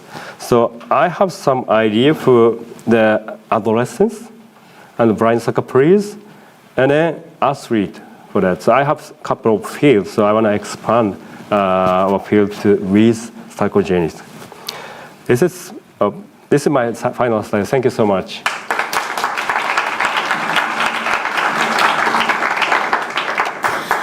Thank you, Professor Ochi, for your current research on the cancer survivors and just public housing residents. And we'll hold all the questions until the end of the session. And our second speaker is Professor Hyun-Chang Kim from Department of Preventive Medicine at Yonsei University, College of Medicine. Professor Kim is a leading public health researcher whose work focuses on cardiovascular epidemiology and health metrics, and currently he is served for director of Institute of Innovative Healthcare for digital healthcare. Yeah, and he has contributed significantly to understanding how population health indicators can guide policy and prevention. His presentation is titled Cardiovascular Health Metrics Beyond Risk, a salutogenic approach. Let's welcome Professor Kim. Thank you, Chairman, for the wonderful introduction. My name is Hyun-Chang Kim from Department of Preventive Medicine, College of Medicine in Yonsei University. It is my great honor to present at this first Salutogenesis Symposium. This is my cheating paper because my English is very poor. I tried not to use this one, but just holding it made me relieved. It's good for my mental health. Okay. Basically, I'm a cardiovascular epidemiologist. So one of my main research interests is prediction of future cardiovascular disease risk. But in this area, I am using two different approaches. The first one is cardiovascular risk prediction. It is mainly for the use by the doctors in clinical setting. And the second one is cardiovascular health metrics. It can be used for general public or non-health professional. The cardiovascular health metrics, but I want to clarify the cardiovascular health metrics are not identical to the salutogenesis, but it has some conceptual similarity with salutogenesis because cardiovascular health metrics emphasize some positive health factors and not just the absence of disease or risk factors, and also some combining multiple factors together. Sorry. The first part I want to introduce the cardiovascular risk prediction and cardiovascular health metrics. In earlier study of epidemiology, we identified the risk factor, as you know. Hypertension, obesity, cholesterol can increase the future risk of cardiovascular disease. But one individual can be exposed multiple risk factors together and different level.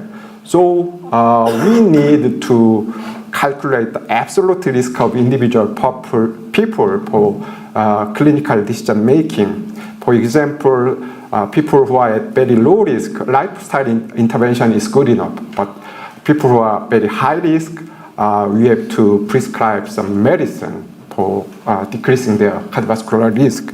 So in 1976, the famous Framingham study first suggested the concept of risk prediction, but it is risk function like this. It is very difficult to use in clinical setting because we have to calculate the log scales and combining many others. So later, they suggest some a little easier risk chart. You can check the scores, and by score you can estimate the risk. But later, easier to understand is the visual risk chart. But recently, there are many online risk calculator or mobile apps, so it is very easy to calculate. But still, we need a clinical setting or decision by the doctors. And the cardiovascular risk prediction tool has been studied and developed most extensively in USA, and the latest version is Prevent. This new risk chart. I'm sorry. Okay. There is a very important change in Prevent risk score. They first include a social determinant of health as a social deprivation index. It is measured by the zip code where they are living, and they remove the ethnicity from the risk predictors. And in Europe, there are many other different versions of risk prediction, but most commonly used one is Score 2. And in 2021, they released a Score 2 risk score, and at the same time, they made another version for old person. OP means the old person. And last year, including some Asian researchers, including me and Japan and Singapore and many Asian researchers, even though it's basically it was based on the European data, they made an Asian Pacific version called Score 2 AP. But still, most of these factors are used in clinical setting. So in 2010, the American Heart Association suggested a new concept of risk assessment called cardiovascular health metrics, and their brand name is Life's Simple 7, and it has 7 key factors in prevention of cardiovascular disease. Being physically active and eating a healthy diet and not smoking, maintaining optimal body weight, and maintaining normal level of cholesterol, blood pressure, and blood glucose. And there are many other versions from the different countries. And a few years ago, they made a newer version, Life's Essential 8, by adding good sleep as an 8th factor for CVD prevention. This cardiovascular health metrics has some different feature from the cardiovascular risk prediction. The first one is easy to understand and managed or tracked by even by the general public. Second one, it can be used not only in individual level but also for population level. And lastly, the most important thing is that it estimates the positive aspect of health scores. So by achieving more scores, your overall health is getting better and your risk of cardiovascular is decreasing. But this simple version of cardiovascular health metric, there was question that it actually corresponds to individuals' future disease risk.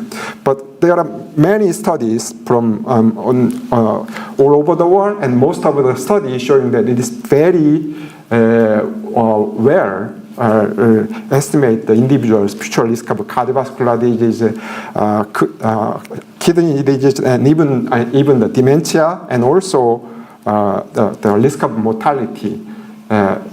It implies that people with a higher cardiovascular health score has a lower risk of developing cardiovascular disease and many other diseases, and also they can expect a longer survival.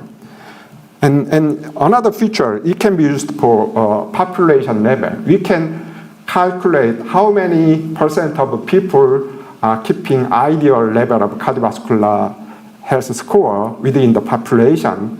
So it is data from America, like how many people are having high score, how many people are having low score, and you can compare between age, gender, ethnicity, like this ethnicity, and between time trend. So we can identify which subgroup are in managing their cardiovascular health overall, and others are not good at, and it is worsening or improving. So from this part, I show some of our own study results based on Korean data. The first, we tried to measure the overall trend of cardiovascular health metrics in Korean population. Similarly, like the American Heart Association like Simple 7, we made a Korean version. We can measure all the 7 factors, but for long-term trend, we have to omit the dietary factor because dietary measurement is changed between time, so you can directly compare between the trend. Anyway, we define the ideal level of each component, and if a person has an ideal level in 6 factors, their score is 6.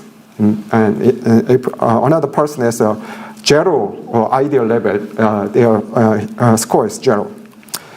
And the green color means some better cardiovascular score, and the dark color meaning the poor. But overall, the Korean people's cardiovascular health metrics worsening. But as you can see here, the biggest problem is that in the middle-aged male population, men in age 40, 50, and 60, overall health score is very poor. And more, the serious thing is their score is worsening much faster than any other age or gender group. So we have to focus on these groups. And we can divide 7 each factor. So the first row is the non-smoking. The blue bar means the ideal level. You can see the woman, most of the women is not smoking. It's good. But men are smoking a lot.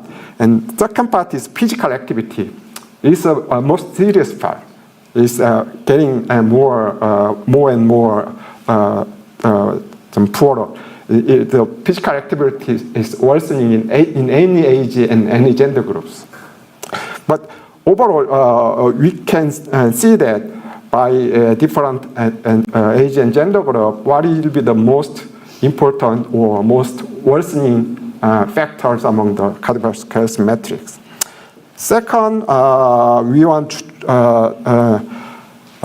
to assess the impact of cardiovascular health score on the long-term cardiovascular risk, and also its change, because cardiovascular health metric is not a stable one. Someone can improve their score and someone can lose their score. So in this study, we used the Korean National Health Insurance Database and National Health Screening Database. It's a very big study. We identified 3.5 million people aged 20 to 39 who underwent national health screening, and we measured the cardiovascular score similarly. And we had two different analyses. The first one is just single shot of cardiovascular health score. And second part is for over years, their change of their cardiovascular health scores. The first analysis, zero score meaning the worst people, and 6 is the best people. Compared to the best people, the zero score has 14 times higher risk of cardiovascular disease, and every single score, by adding every single score, there is 30% reduction in cardiovascular risk. And the best score is the risk is 0.15, meaning that just keeping these 6 factors in ideal level, we can prevent 85% of cardiovascular disease. And this is more important part. It's a change of cardiovascular health score, because the score can be changed. And the best part is the light lower corner. As we can expect, the best outcome was observed in people who have high score from beginning to the end. The worst part is the 0 or 1 score from the beginning to the end. But the improvement in any level is beneficial, regardless of the baseline level.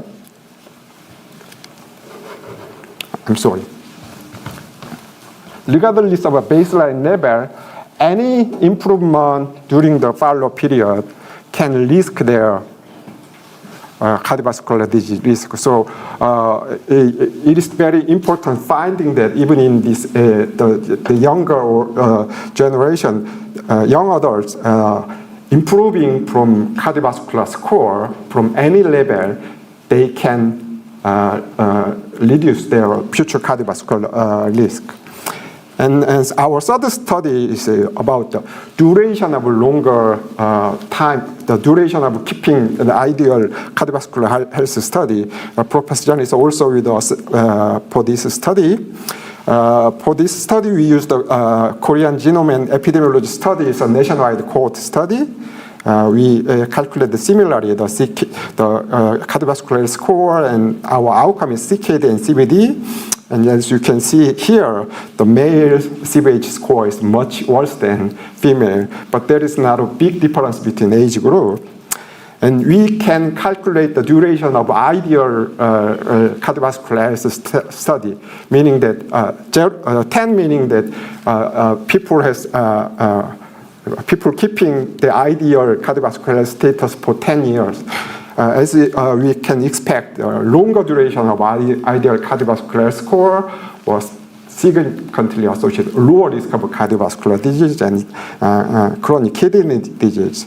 And it can change in different way. The upper part, maybe some people can start at poor scores and keeping the whole life poor, and some people can start at better score, higher score, but declining to low score in earlier phase, and someone later, and someone can delay declining, but it is very strongly associated with the future CKD and CVD risk, meaning that the postponing the by aging, cardiovascular scores can be worse, but if we postpone the delay, the declining, and it can reduce our cardiovascular risk and kidney disease risk.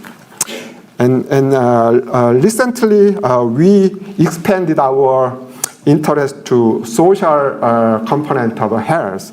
In this study, we used the Korean Social Life and Health in an Aging project. In this study, we measured people's social network in a rural community. And as you can see here, some people can belong to the large, very well integrated network, and some people are small, isolated network, and the worst case is a very isolated people. But we divided two groups, and all people in this network is a large integrated group, and all the people in this group is a segregated group. And for this elderly population, we measured cardiovascular health score 2 times from baseline to follow-up, about 8 hours duration. But again, this blue meaning the people belong to the integrated group, and their score is better. And over the 8 years, they maintain their scores, but people belong to the segregated group. Their score was worse from the beginning, but more importantly, their CVH score is worsening much faster than people belong to the integrated level. So it may be relevant to the concept of salutogenesis, because even though we did not directly measure a sense of coherence or social support, but a social component is also important in cardiovascular health. This is a summary of this cardiovascular health score, but I don't want to repeat. But overall, the cardiovascular health metrics can effectively measure people's cardiovascular risk, and by improving the cardiovascular score, you can decrease the risk of cardiovascular disease, and you can by postponing the declining, we can prevent cardiovascular risk. But still, this cardiovascular health metrics has a limitation, because it has some small component of a salutogenetic approach, especially in focusing on health promotion and positive behavior. But still, these cardiovascular health metrics are mainly dependent on behavioral or biological factor, and we did not use psychosocial factors such as social support or sense of coherence. And these cardiovascular health metrics do not capture the subjective experience or psychological resilience. So for more inclusive and holistic approach of salutogenesis, we have to develop comprehensive salutogenetic indicator, and that's the reason Professor John started a new project last year, and it is our very early stage, but we tried to some preliminary analysis. So my next speaker, Professor Dong Lee, will introduce our very preliminary result. Thank you for your attention.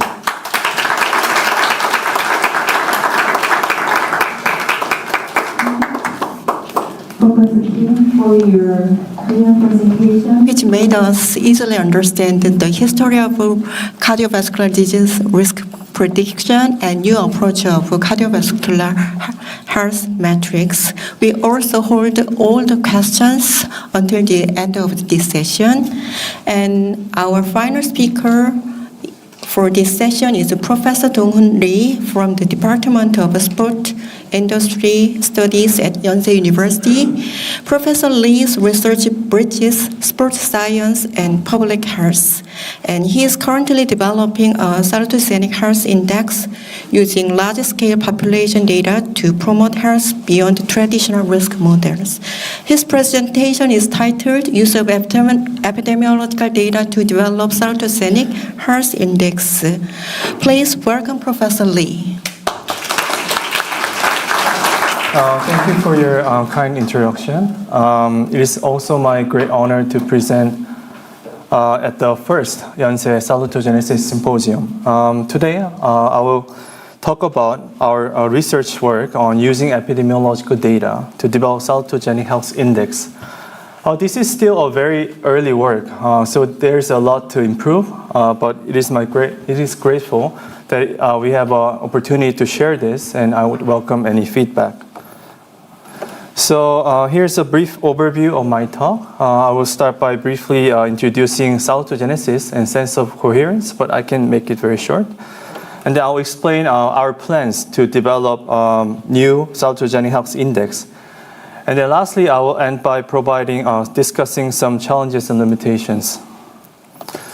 So Dr. Margaret and Justin John already presented this in detail, but just to briefly, salutogenesis is a concept that was first introduced by Antonovsky, and unlike pathogenesis, which focused on disease, salutogenesis basically focused on factors supporting health and well-being.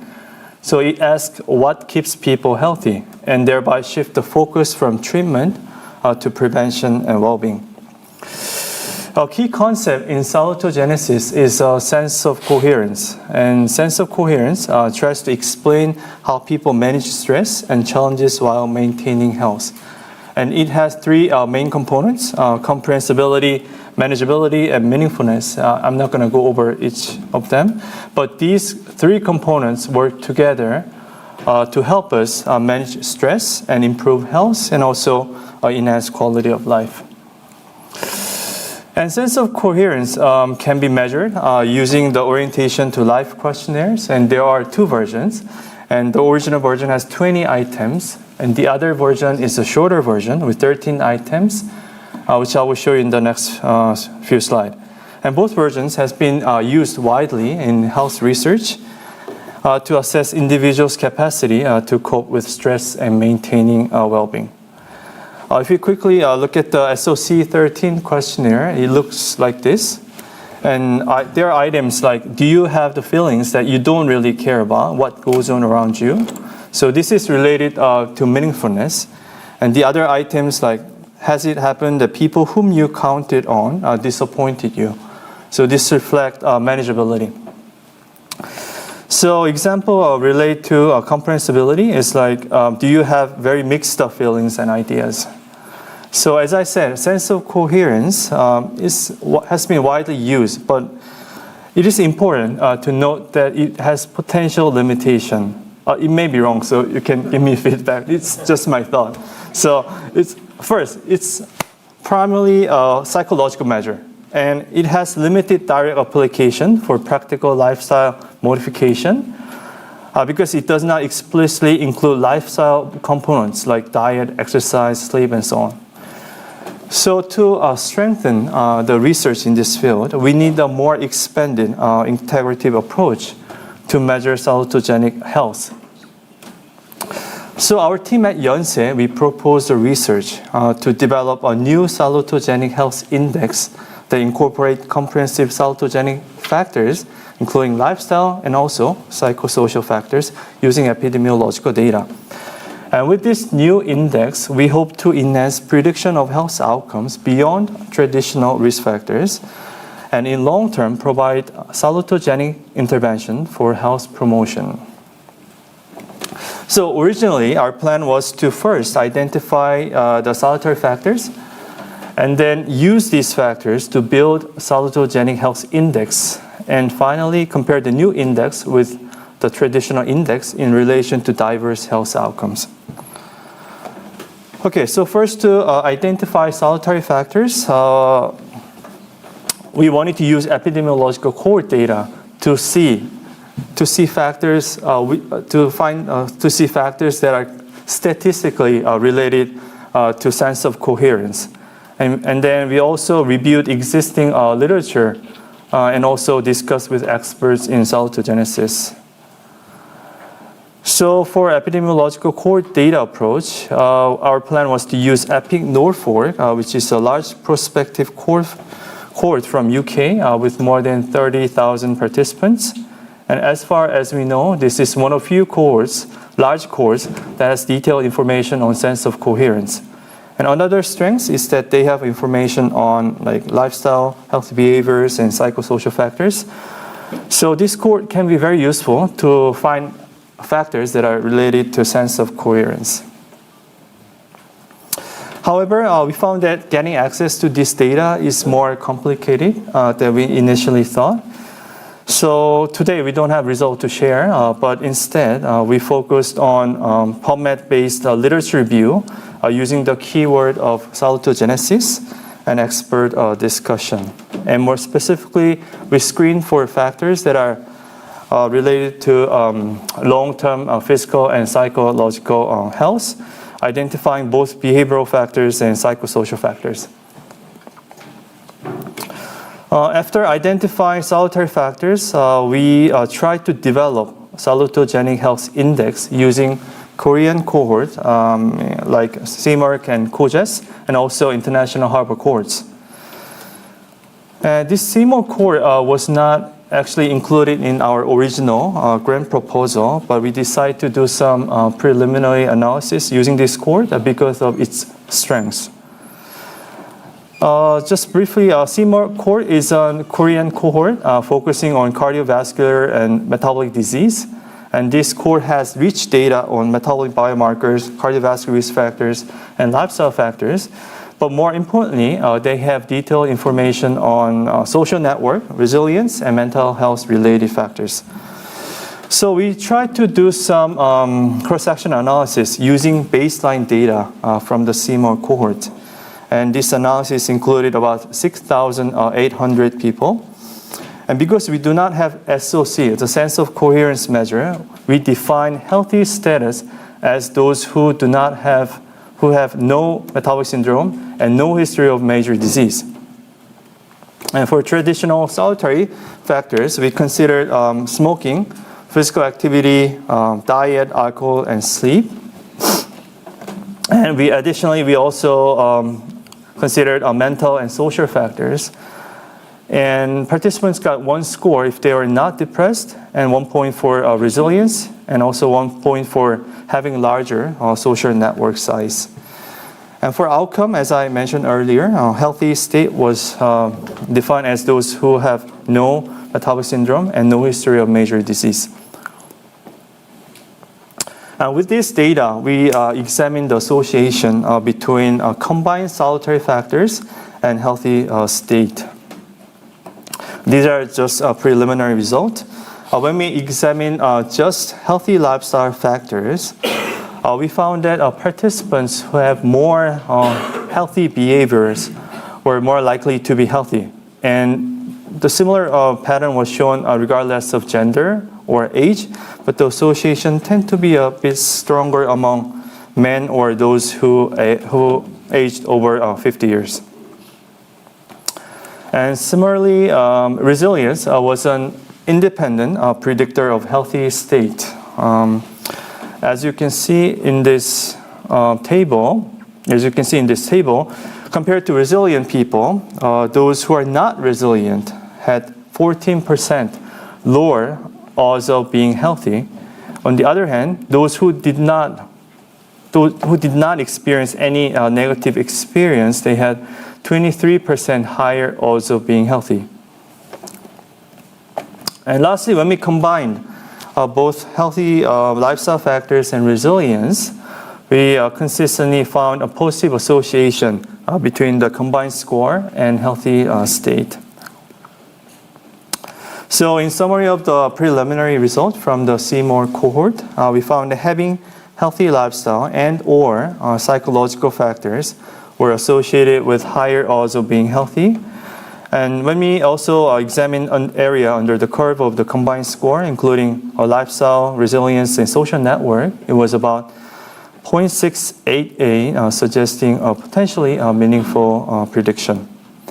But given the limitation of cross-sectional design, more longitudinal core studies are needed to identify the salutary factors and also to develop the new index. And now moving forward, we are trying to apply the similar methods to Korea Genome Epidemiology Study, also known as KOGES. And this is a large-scale core study in Korea with more than 200,000 participants. And they have been followed for more than 20 years. And they also have detailed information on lifestyle and genetics and medical history. So if you look at the table here, the KOGES cohort does not have as many psychosocial factors as CMOR cohort, but they still have enough key salutary factors to support meaningful analysis. So this cohort can allow us to study salutogenic factors in a large nationwide Korean population. Last but not least, we are also collaborating with Harvard cohorts in the US, which include health professional follow-up study and nurses health study. And these cohorts followed for more than 400,000 health professionals over 30 years, and they provide detailed information on lifestyle, diet, physical activity, psychosocial, and clinical data.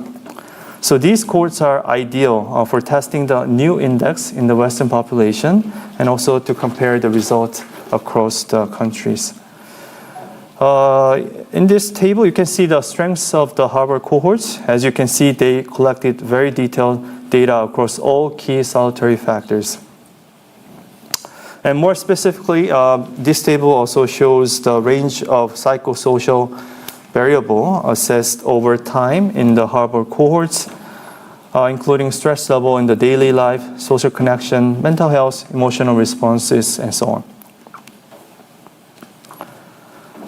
Okay, so in summary, just to update on the progress so far. In step 1, we completed most of the literature review, and expert discussions are still ongoing. And for step 2 and 3, we completed the preliminary analysis using the CMOR cohort. And we have also submitted the applications for KOGES and Harvard cohorts, and we are now preparing the analysis. We are still in a very early stage of the research, and if there is a next Salutogenesis Symposium, I hope to share more interesting result. And before I end, I also want to highlight some challenges and limitations. First, gold standard measure for salutogenesis, like sense of coherence, is not available in most large core studies, which make it very difficult to develop and validate the new index. And without sense of coherence, defining healthy state can be very tricky. And second, identifying salutary factors can be also subjective to some degree. And we also need more validation in diverse populations. And we also need to think more carefully how we can use the new index practically in public health interventions. To summarize my presentation today, the new salutogenic health index built on epidemiological data may offer a practical and integrative tool for health promotion, and it has the potential to shift health care from treating the disease to building long-term health and resilience. However, further research and close collaboration with experts are needed to address the current limitations and to refine the index for valid practical use in real-world public health settings. With that, I would like to thank our team at Yonsei and also international collaborators and also funding from the National Research Foundation of Korea. Thank you.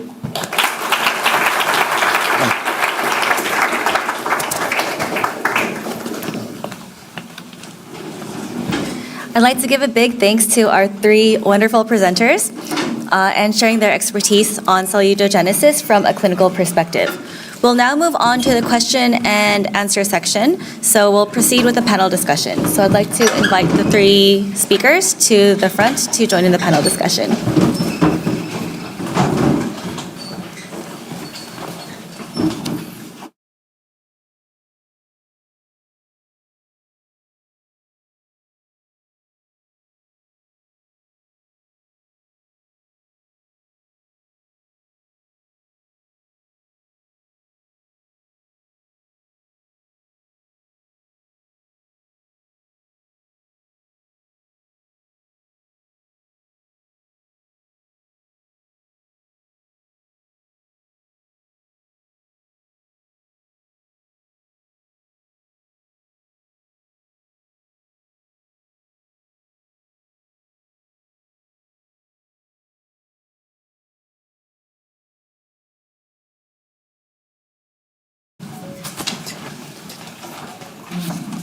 for your excellent thoughtful talks. We'll now open the floor for the questions and panel discussions. Who would you like to give the first questions? No. To begin our discussion, I'll start with my question to all speakers.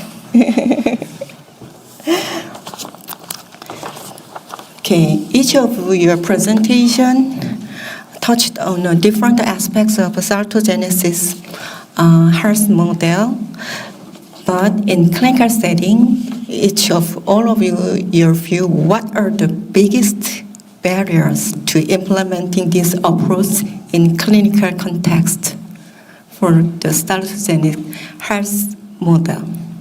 Actually, in clinical settings, we still use disease treatment model. So for the implementation, what kind of barrier we should overcome? Probably best things is later. It's fine. The biggest barrier to implement salutogenic approach. For your cases, to introduce exercise therapy for the cancer survivors, what is the biggest barrier to implement in clinical setting in hospital? For the research works? Was the research or some? For the clinical practice. Yes. Okay. Thanks so much for the question. But actually, I don't have any idea for that at this moment because I'm working on the outside of the hospital based. Yeah, so we are working not only the hospital but also outside the hospital, right? So in that case, maybe so salutogenic, I don't know, but if we want to deliver the exercise for whole patient, maybe there is we just published the paper this year that what is a big barrier for patient is themselves and also the medical service providers that it said that they need a confidence to introduce exercise. And also they told us that there's kind of limited place and opportunity to do the exercise in Japan. So that's why we don't have any facility, space. And it's kind of politics, but the covered, it's not whole covered in the insurance for that. So they kind of, we're having the struggling for that, but that's a lot. So that's why we need to make some no cost exercise or some other things for that. So that's my answer from the view of the exercise scientist. But maybe there are kind of different opinion from the medical side for that. So that's my answer. Is that correct? Okay. So it's very tough question because I don't know about the salutogenesis, but for cardiovascular health metrics, even for researchers in this field, they don't understand the difference between cardiovascular risk prediction and cardiovascular health. For the government official, when I propose a new study, because I'm doing both cardiovascular risk prediction and cardiovascular health metrics, why do you need separate research grant for same concept? So it is very hard to explain. It's totally different. And in clinician, they are very focused on solving the clinical problem. They are more interested in cardiovascular risk prediction for clinical decision making. But for the health promotion or lifestyle intervention, the cardiovascular risk prediction is very dependent on age. In younger people, even though they have many poor lifestyle factors, their absolute risk is very low. So it may be true they don't need medication, but we need intervention in lifestyle or social factors. But for cardiovascular disease risk prediction, we have to be weighed they aged much older and they became higher risk. So for the health promotion or community level, we need the cardiovascular health metrics is better or actionable approach than the cardiovascular risk prediction. So it is very hard to make the policymakers and clinicians understand the different approach. Of course, I don't know the answer. Just everything is my just thought.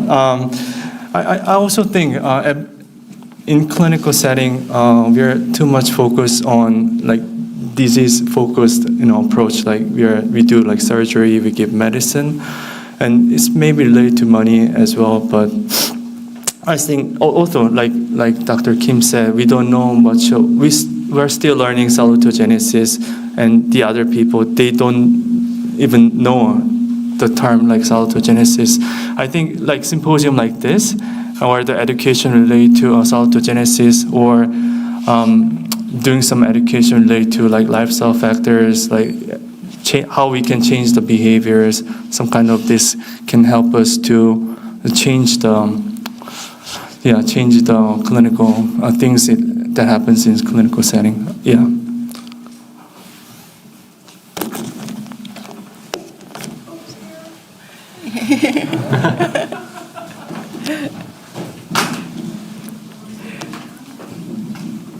Please tell us who you are before you ask a question. Sure. One of my questions is actually inspired by something that John's going to ask in a few minutes. But first, I'll just position myself as a non-expert in this area. I study tourism and recreation. And I was struck by the speakers who have started this talk today in that we're interested in exercise intervention for older adults and cardiovascular health.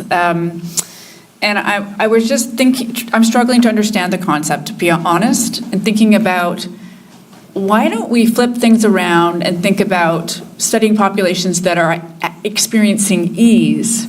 So I think of my own people that I study, which are tourists who are enjoying themselves on vacation, who are recreating with friends and family at home, who are trying to find the best life and live their best life. My colleague, Dr. Shin Kono at the University of Alberta, has studied Ikigai, which is living your best life in Japan, and trying to understand the role of leisure in fostering that. So I guess that's not a question per se, but just an observation of what about considering the other end of the spectrum? And I know you cannot, there's no big cohort studies that examine that, perhaps, and maybe case study or small population research is more focused on that.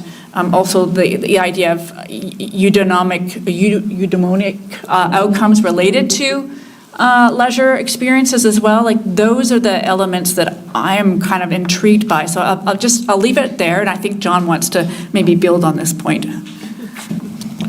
Wow, it's like we had a little mind melt there, Liz. You inspired it. John Spence, University of Alberta. I agree totally with what Liz is saying, that if we're interested in the sort of the philosophy of salutogenesis, it would seem to me that we want to find out what's happening with the people on the ease end of the continuum. But I have a specific question then related to that for Dr. Lee, which, can you help me understand what the purpose of the index would be as you're describing it? Because there's no mention specifically of lifestyle per se in the framework. So would this index be a dependent variable to help us understand what the impact of interventions, a salutogenic intervention would be? Or would it be helping to assess the framework or model overall? Because many of the lifestyle behaviors that you've identified, smoking, alcohol consumption, physical activity, some of those might be stressors, sources of stress, some of them might be ways of addressing the stress. But what if I read extensively, and that's a way that I can deal with my stress throughout the day. Like, there are many different ways people might deal with stressors, so I'm worried about a fixed set of lifestyle behaviors being an index for saltogenesis. So what is the index? What role is it serving? And are you not concerned that it might be limited in what it's picking up? That's a very good question. So You got feedback with that mic over there on the stand. yeah. So I mean, as I briefly presented,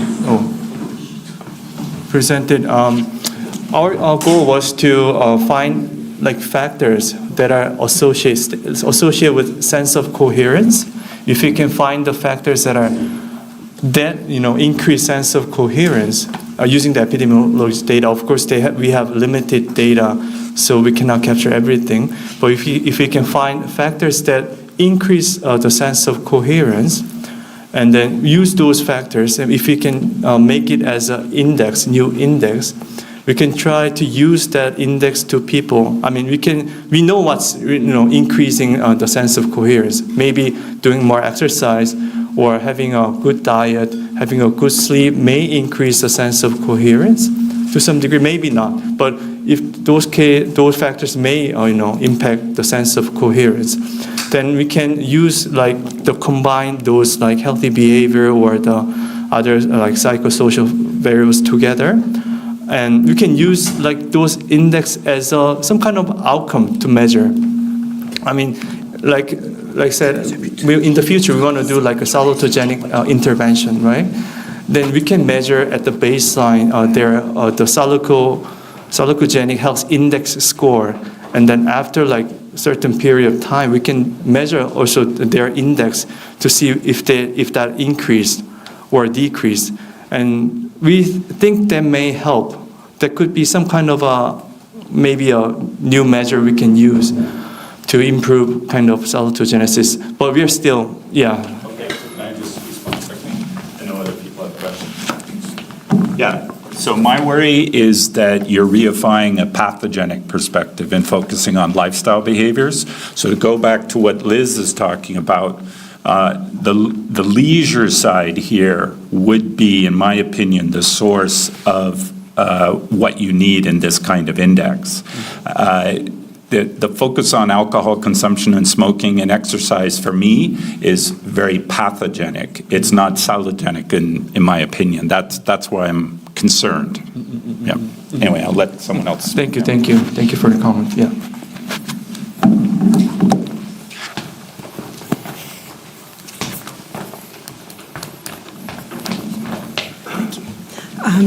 Marguerite from the University of Bergen. I've got two things I want to say. For the two who were talking about interventions, thank you very much. I found the one about the earthquake fascinating. But a question to you, are you or could you have participant involvement? Is there, or if you think about it, in these interventions that you did, how could you involve the participants in designing the intervention? Justin talked about co-creation this morning, and I wonder if that might be possible. And then a question for you, or not a question, it's a comment. Have you thought about going to the sources of the dimensions of sense of coherence? So to the life experience, consistency, load balance, and participation, again. Are there questions there that you could ask to see what is creating a strong sense of coherence? Yeah.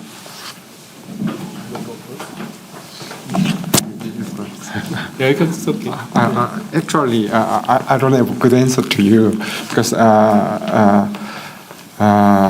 the involvement or implementation is very important. But only thing I can say that maybe we need a different approach for different subgroups, like the younger people and elderly people and people who are very socially active or not. For example, maybe the younger generation, their social activities different from elderly, and their social network is maybe online, so we need online intervention may be more beneficial.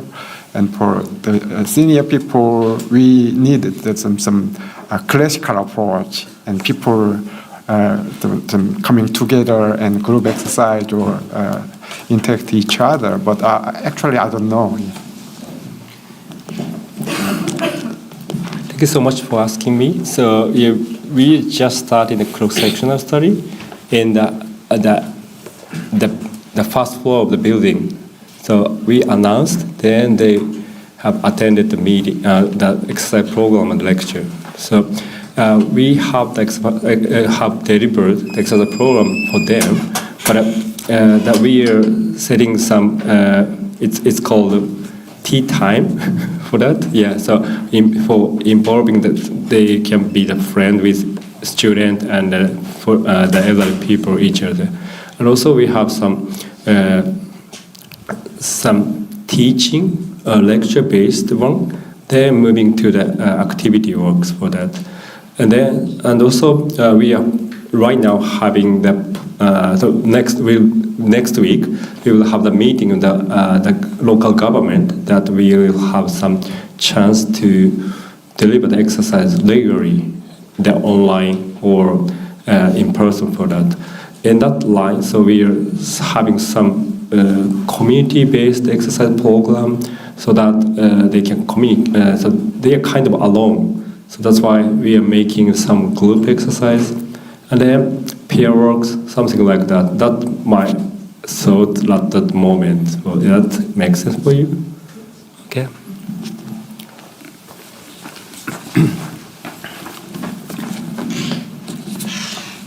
This is not a question. I'm just reflecting your lectures or talk, and also the questions raised by John and then and Liz. I think listening to John's question is like what we're trying to do. We're trying to find something new out of existing data.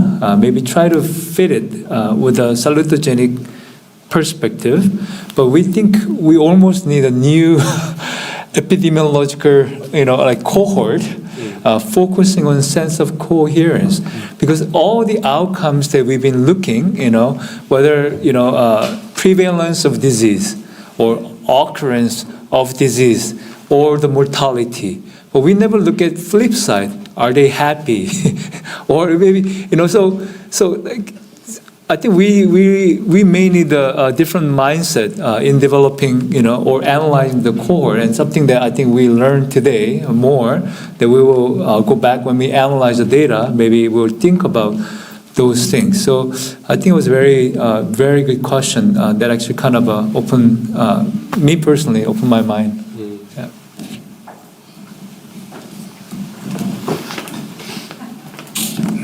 Thank you very much for all of your presentations. I was thinking about, I think it was said, the sense of coherence is sort of a psychological factor, and so then trying to expand the salutogenic model to include other things. And so then I suppose, since we're talking about the sense of coherence linking to, the being healthy or the experience of health, I wonder, as you start to look at physiological factors, so if you're including, okay, we're going to talk about, blood pressure, or physical activity, or other factors, if the sense of coherence will actually correlate with those things. So people are, this is, I think, similar to another question, but, if exercise is a way of developing a sense of coherence, it's how you make sense of the things that are happening to you, or how you feel a sense of control and manageability. And if, as you're trying to sort of put things into a model, if you're sort of having the mechanisms of the sense of coherence, its influence on health. So maybe if you're using exercise, that exercise might actually increase your sense of coherence, right? But then if those are both in the model, I am not an epidemiologist. So how do you tease that out? How do you know what sort of an independent predictor, I suppose, of health, or if you're just looking at the downstream mechanisms of a sense of coherence? Because again, as a physiologist, I'm always thinking, well, what are the physiological correlates of a sense of coherence? Like, is is it? Is cortisol decreased? Are opioids increased? Like what is it that is translating that psychological sense of coherence into a physiological impact where maybe my blood lipids stay lower, or I'm less prone to cancer development, my immune system is functioning better. So I'm just wondering about that idea of sort of independence of the factors that you're looking at in a model, and sort of how you think about that in trying to then apply it, and if that's even important.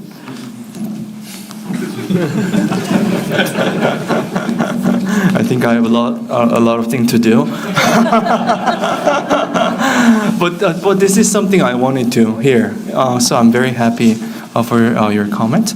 So I mean, we have a epidemiologist, the best epidemiologist here. He can answer some of your question. But I mean, there are statistical methods to deal with it, I think. Right. I mean, all of the covariables and factors are related to some degree, and we can adjust for each other to maybe understand the independent association, and also we can do some clustering analysis to tease them out. But I think we are talking about the statistical thing, so I don't think the statistical approach is the best in this case. So we need to think both. We can use epidemiological data to find the things that are statistically related, but that's why I wanted to do the existing literature and discuss with experts to find the real salutogenic factors. So we have to go both way to make a more comprehensive and reasonable and index. Yeah, if you can make. Yeah. So I totally agree with your question and your answer. So the psychological factor, social factor, physiological, biological factor, and behaviors influence each other. And the metrics of a relationship is very complex. There are many new some analytical tools called the pathogenesis, factogenesis, and mediation analysis, but I don't believe they can make the good answer, because for that kind of analysis, we have a huge, very big kinds of data which repeatedly measure the change of the behavior, social factor, psycho factor. I don't think it makes the clear answer, but sometimes we don't have to understand the individual effect, or we don't have to understand the full mechanism. But if we measure the salutogenic, the index overall, maybe we can identify who are good in. For example, the Professor John, for me, he is a man of salutogenesis. He has perfect mental, psychological, and social health. Yeah, intuitively, I can know that, but it is very hard to measure. So just we are trying to make a Korean version, because I think it's very dependent on cultural or social some dependency. So we need the Korean or maybe Asian version of salutogenic factors. Sure. Go ahead. Thanks everyone for your presentation, and sorry I have a question to you.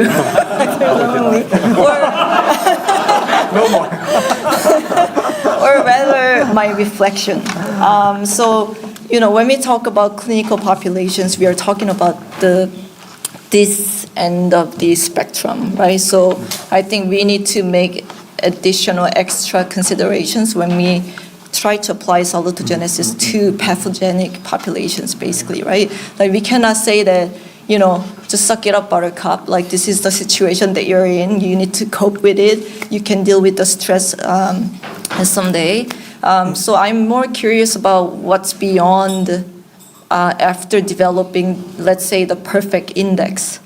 So because we cannot go back to the individuals, and because we found this, you can increase your manageability by doing something by yourself, right? Rather than that, I think we need policy actions or a political drive to make the environment more salutogenic for them. So I'm curious about your thoughts on that. So what's beyond after the development of perfect index, so to say? I think I will not go beyond. I don't think I will make the perfect index anyway. But yeah, I mean, I totally agree with you. Yeah, I mean, there would not be a perfect index anyway, but I think the salutary factors will be, of course, different by the population. Actually, the grant we got is for cancer patients, so it will be different too. And what we're gonna do is we're gonna do some like qualitative study and also a quantitative study. Study all together. So we'll be able to better understand what they need and what we can do in terms of your questions. So hopefully we can show some findings later. Yeah, thank you. I think the cardiovascular health metrics by the American Heart Association can be one good example. Even for the Life Simple 7, there are many critics that, even the 7 factor is much simpler than salutogenesis, but even for that, the factors are correlate to each other and they are not independent. And people are talking about that. The 7 the factors does have a same amount of impact, but we just very simplified just number of factors. But actually, it works, and we show that the simple metric, because we don't understand the entire mechanism, or we cannot some measure the impact of each other, but it works. And American Heart Association, every meetings, they made a big session about the Life Simple 7, and all the members has a badge like the 7 or 8, and every opportunity they are talking about we have to keep the Life's Simple 7 or Life's Essential 8 factors, and it works.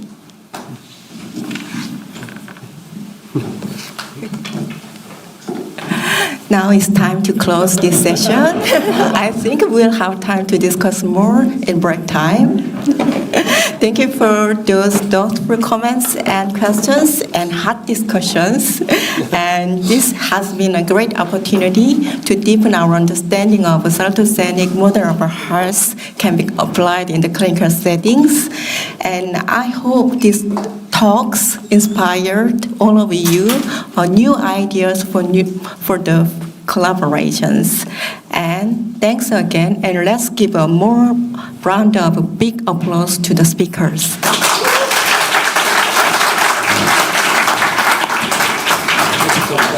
Thank you once again. We'll have a short coffee break. Just to stay on schedule, we'll resume once again at 4:05. So please enjoy some coffee, and we'll resume again at 4:05.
right, please take your seats, everyone. We'd like to begin with session 3. So please go ahead and get seated so we can begin with session 3. Before we start, we'll have a short announcement from Professor John. There has been some confusion about the stickers. These are the gift certificates that we're very serious about distributing today and tomorrow.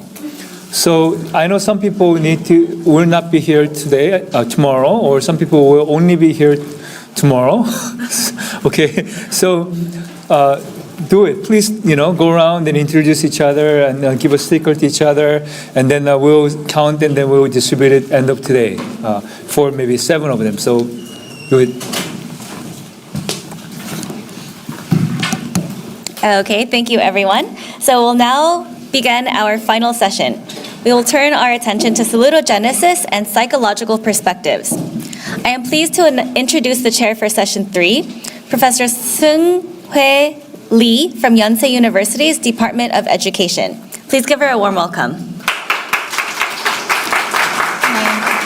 Good afternoon, everyone. I'm Professor Seung-Hwae Lee from the Department of Education at Yonsei University. I specialize in sociology of education and lifelong education. I'm totally ignorant of salutogenesis, to be honest, but I'm interested in the causal mechanisms of social relationships, especially good relations, mutual care, cooperation, trust, and policy intervention. So everyone is wondering about the hidden causal mechanisms of particular actions, which is visible and measurable. So I think we need the qualitative case study and extensive literature review from interdisciplinary perspectives. Yeah. And I'm delighted to chair the session, Salutogenesis and the Psychological Perspectives. We are joined today by 4 speakers from psychology and the sports industry studies. After all four talks, we'll open the floor for questions and discussion. So I encourage you to jot down any thoughts or reflections as we go. Now, let's get started with our first speaker. Our first speaker is Professor Hyun-Ju Song from the Department of Psychology at Yonsei University. Today, she will speak on building resilient minds, the intersection of salutogenesis and development. Please welcome her.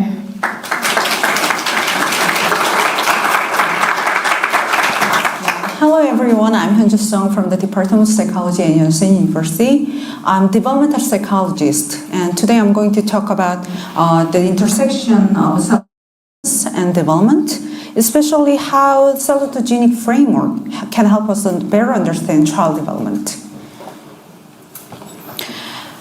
Developmental psychology has traditionally focused on identifying the risk factors and preventing developmental problems.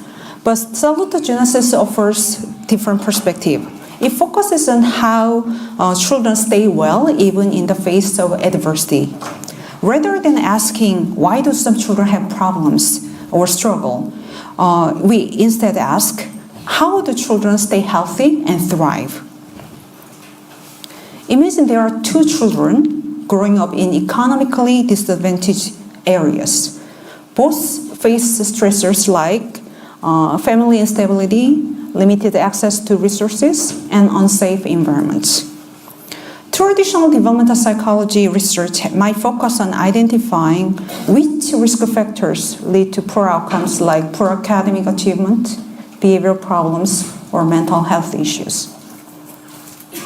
But what if one of these children is really doing remarkably well by being engaged in school, being emotionally regulated, and socially connected? Salutogenic approach asks this question: what is helping this child succeed despite all the risks? It may be because of the child's strong relationship with a caring and supportive adult, or it could be nurturing school environment, Or it could be the child's own internal traits, such as optimism, or resilient temperament, or the child's sense of purpose or meaning, etc. So, like salutogenic approach, focuses on identifying these protective factors that can help children succeed and thrive. The key concept in the salutogenic model is the sense of coherence. Antonovsky described.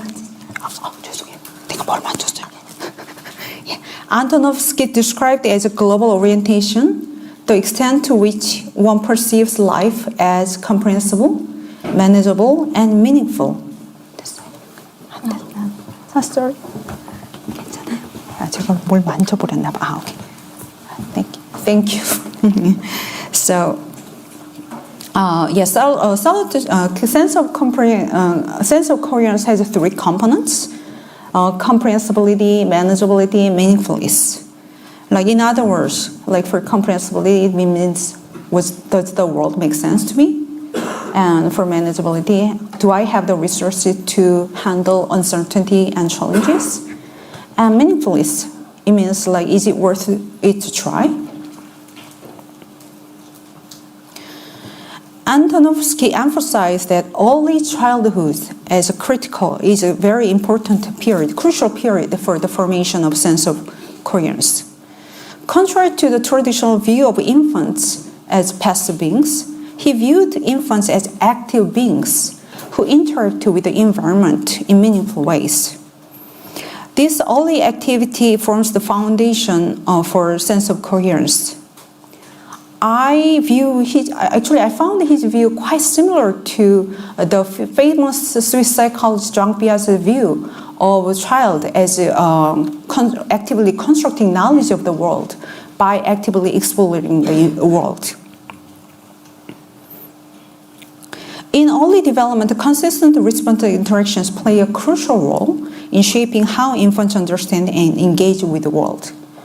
When infants receive stable and predictable responses from caregivers, such as being comforted when they cry or engaged when they initiate play, they begin to form expectations about the environment. So they begin to believe that, my life, my environment is trustable or reliable and stable. And these reciprocal interactions build a foundation for comprehensibility. For comprehensibility, children learn to view the world as structured and predictable. So they learn that actions lead to consistent outcomes, which helps reduce anxiety and confusion. And in developing manageability, infants come to feel that their needs can be met through accessible and reliable support. For meaningfulness, when caregivers respond with warmth and engagement, the infants experience such interactions as valuable. And such experiences teach the infants that their relationships and the experiences are valuable and worth investing in emotionally. Then how can we know sense of coherence is developing in children?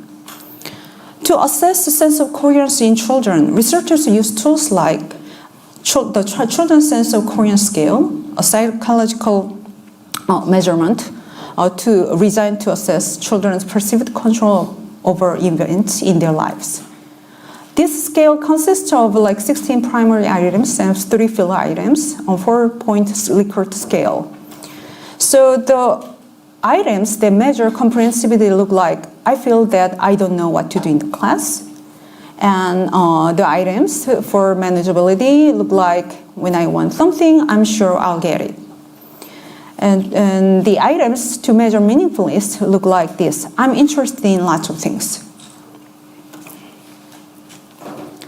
Research has shown that sense of coherence is associated with various developmental outcomes. For example, children at risk due to language difficulties, children who have a low level of phonological awareness.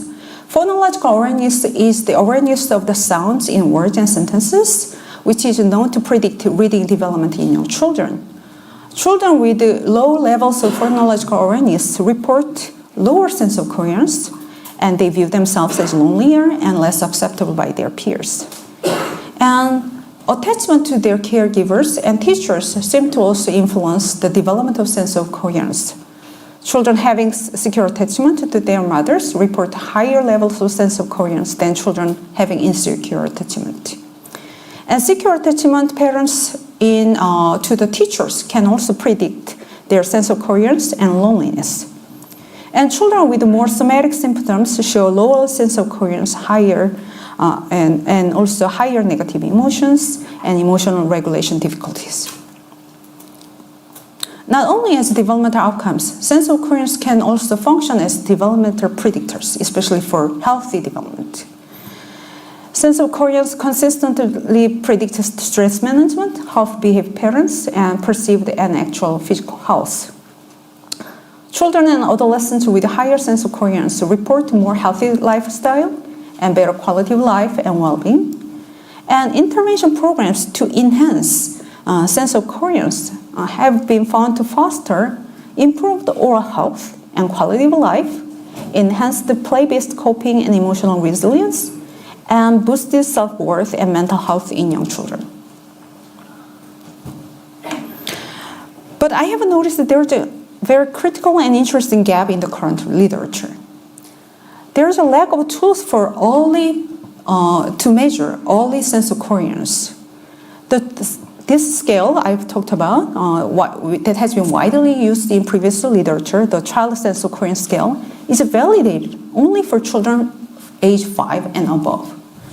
And so there's no standardized instrument to measure a sense of coherence in infants and toddlers yet, to my knowledge. Yeah. But as Antonovsky suggested, early childhood is a very critical and important period for the development of a sense of coherence and salutogenic development in general. Sense of coherence starts to develop immediately after birth, interacting with others in their environment. Early caregiving environment emotional experience can be foundational, but they remain under research in previous literature. So we are missing out very critical developmental window here. So why does this gap matter? Because we are missing out opportunity for early identification of salutogenic factors for children's health and growth. And so we have a limited ability to evaluate early interventions that aim to strengthen sense of coherence related capacities.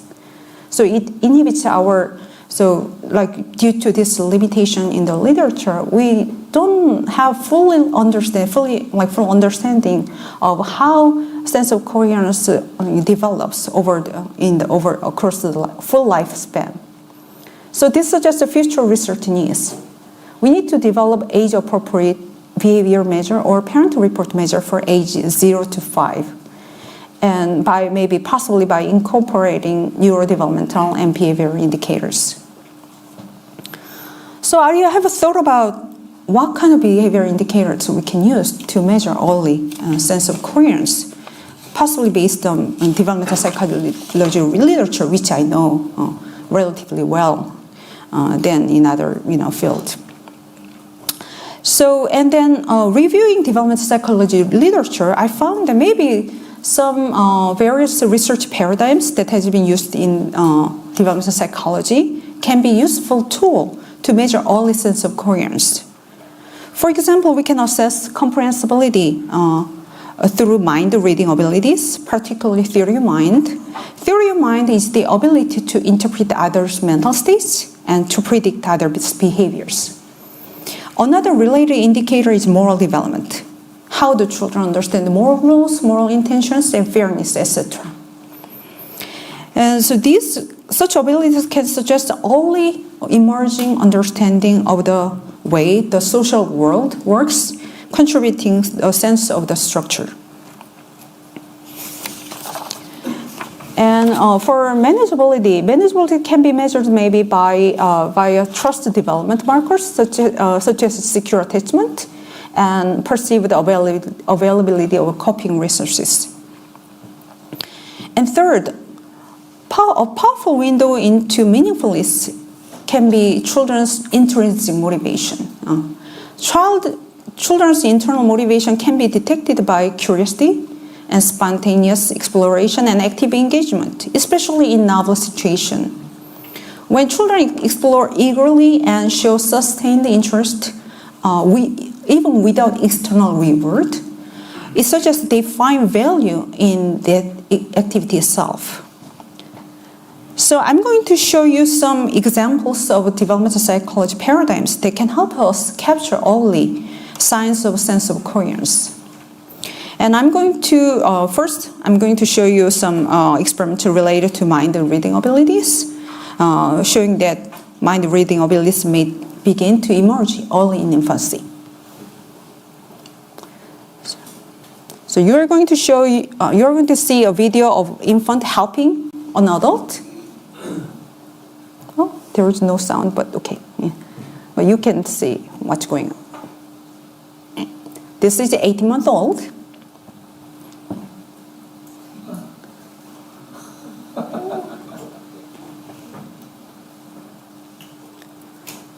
So you saw, in this video, you saw an 18-month-old, like, although he still have some kind of, struggles to stand up and walk, but he made a real effort to help this adult who accidentally dropped the clothespin on the floor and failed to reach for it. But in the other control condition, which I didn't show you today, the experimenter intentionally threw the clothespin onto the floor. In that condition, the infant do not help the adult. So the study shows that infants understand others' intentions, and based on that understanding, the infants choose whether to help the others. So this shows infants' mind reading abilities and primitive moral capacities. So, and for manageability, I'm going to show you a study which shows manageability can be measured by trust development markers like secure attachment. In this experiment, we can show preschoolers like this picture.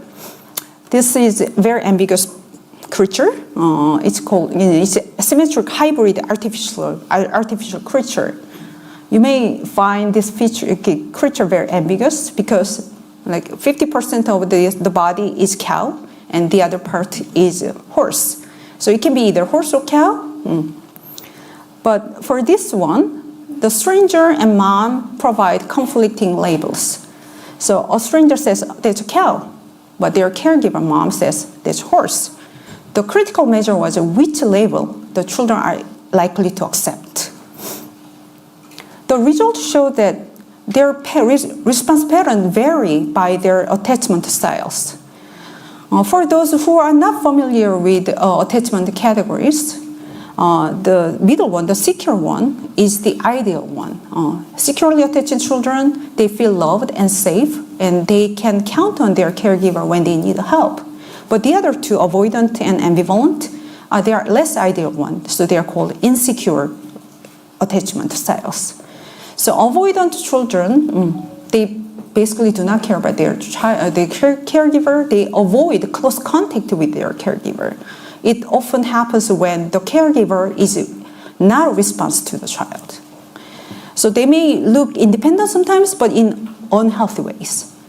And the last one, the ambivalent attachment, means that those children, they really want love from their caregiver, but they are not sure whether they will really get it. So they are usually very anxious. So as infants, they cry a lot when the caregiver leaves, and they have a difficulty coming down even when the caregiver returns and comforts them. So you can see that both securely attached children and ambivalent children, they are likely to choose mother's label. But avoidant children, they basically do not trust mother's label.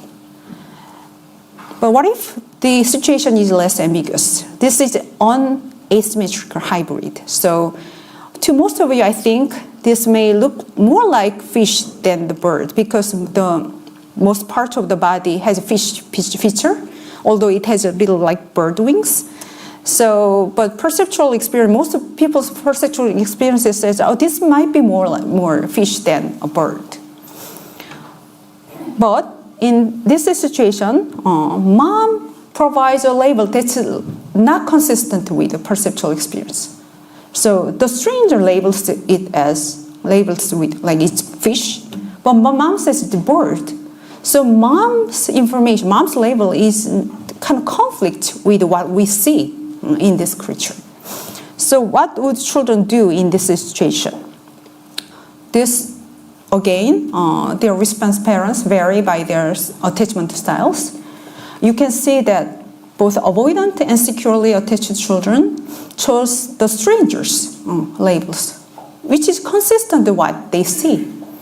But ambivalent children, they still choose mother's labels. Although they may see it as more like fish, but they still accept mother's label, bird. So they seem to have a hard time doubting mother's opinions. So this suggests that even children may adopt one of three strategies whether deciding whether to trust others or caregivers. Securely attached children are more balanced. So when they are not sure about things, they go with mother's opinion. But they are sure of things on their own. They choose not to use mother's opinion. So they are more healthy and kind of more flexible. But avoidant and ambivalent, two insecurely attached children, they are more inflexible. Avoidant children are kind of more always self-reliant. They rarely trust their mother's opinions. And on the other hand, ambivalent children, they are too dependent on mother's opinions. So even when what they see conflict with what mothers say, they just simply followed mother's opinion. So this suggests that children's attachment pattern influence how they develop trust in those who offer assistance. Finally, I'm going to talk about how meaningfully it can be measured.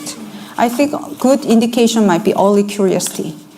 To see how curious children are, we can simply see their children's questions. I think many of you here know that children ask many questions. But do you know how many questions children ask in their daily life? Data from US and also my own data from Korea suggests that children ask preschoolers before they enter schools. They ask 1 to 3 questions per minute. And so they ask lots of questions. They ask questions to learn about the world. They sometimes ask this kind of high-level questions like metaphysical or scientific flavor questions like, who made God? Why don't we see two things with our two eyes? I found this question so amazing and smart. Yeah. And also they ask questions to find out the purpose for which a thing is created. Why does the window blow? Something like that. And sometimes children ask questions to find in their search for meaning. So this is a conversation between a 4-year-old child and their mother. C is child and M means the mother. So the child asks, why do they kill stags? Stags are male deers. So this child is puzzled by like people hunting for the deers. So the child says, they don't want their skins, don't they? And mom says, no, they kill them because they like to chase them. And the child asks, why don't policemen stop them? And mom said, they can't do that because people are allowed to kill them. And the child said, allowed? Allowed? People are not allowed to take other people and kill them. And mother says, people think there is a difference between killing men and killing animals. And the child said, you don't understand me. Right? So this suggests that the child is not just gathering facts. So the child's trying to understand how the world works, and actually this child is expressing moral concerns and trying to find the meaning. When he doesn't understand how the world, he tried to understand and try to get the meaning from his observation. So to recap. So I think early sense of coherence can be inferred from mind reading capacities, and moral capacity and attachment and trust development and curiosity and exploration. And I think future research can ask how these early behavioral indicators can influence or can be influenced by mental and physical and social health. You may notice that I put this term, the last term, social health, in yellow to highlight that this is one aspect of health that has been less discussed in previous literature. But I think it's true, the child social health should be given more consideration in salutogenic research. I think salutogenesis isn't just about individual health, but it can also extend to reach social well-being. Children and adults with a strong sense of coherence may be more inclined to engage in meaningful action, care for others, and promote peace. So I think we need to think of child development not just in terms of resilience, but in terms of values, cooperation, and connectedness and social contribution. So we can not only ask like who are the children who cope successfully and stay healthy, but we can also ask who are the children who express more openness to others, and who are the children who grow up as a social activists who pursue justice in the world, and who's peacemaker. So to wrap things up, we all know that sense of coherence is a big deal in the development of in salutogenic development. When kids have a strong sense of coherence, they stay healthier, they do better overall, not just as kids, into adulthood. And I think early childhood is a very critical period and foundational for salutogenic development. And formation of sense of coherence begins at birth and shaped by consistent and meaningful caregiver interactions. And it seems that measurement innovation is essential. Current tools overlook infants and toddlers, limiting our ability to assess and support sense of coherence development from the start. So I think we need to pursue these following future directions. We need to develop age-appropriate indirect measures for sense of coherence in early childhood. We need to support not just survival or school success, but moral engagement, trust, and meaningful living. So I think the bottom line is we need to start early, and we need to start early interventions and supports that help build a sense of coherence from the very beginning. Thank you.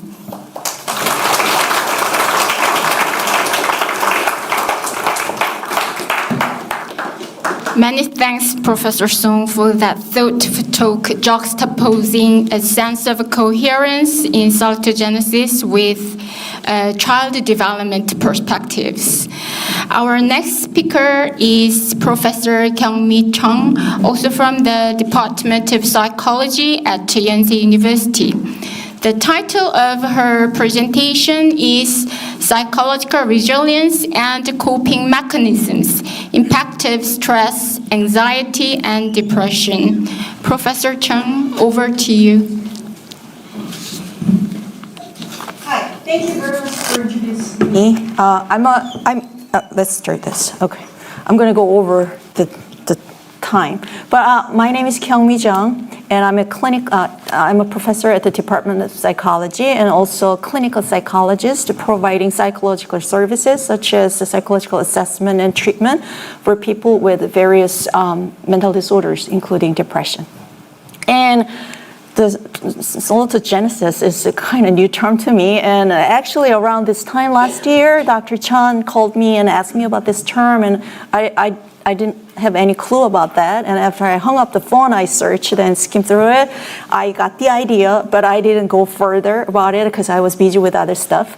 And until about 4 weeks ago, he called me and asked me to give a presentation and connect my stuff with the salutogenesis. And at that time, I couldn't say no because I'm a friend with him, so I jump into the topic and I study about it. And for the past 3 weeks, so that's really a little bit stressful time, and that's really connected to my topic here. So I'm going to start with the life events. Every single day we have some experience, and life events happen to me. And I don't know about you guys, but today the biggest life event is presentation here. Today. And this is a good thing. It's honorable. I'm going to enjoy it, but it's a stressful thing. And in addition to that, I have other stuff to deal with. Yesterday something happened to my student. I have to find out the way to resolve that issue. And tomorrow is a Mother's Day dinner, and I haven't get to present to my mom, so I have to think about that issue.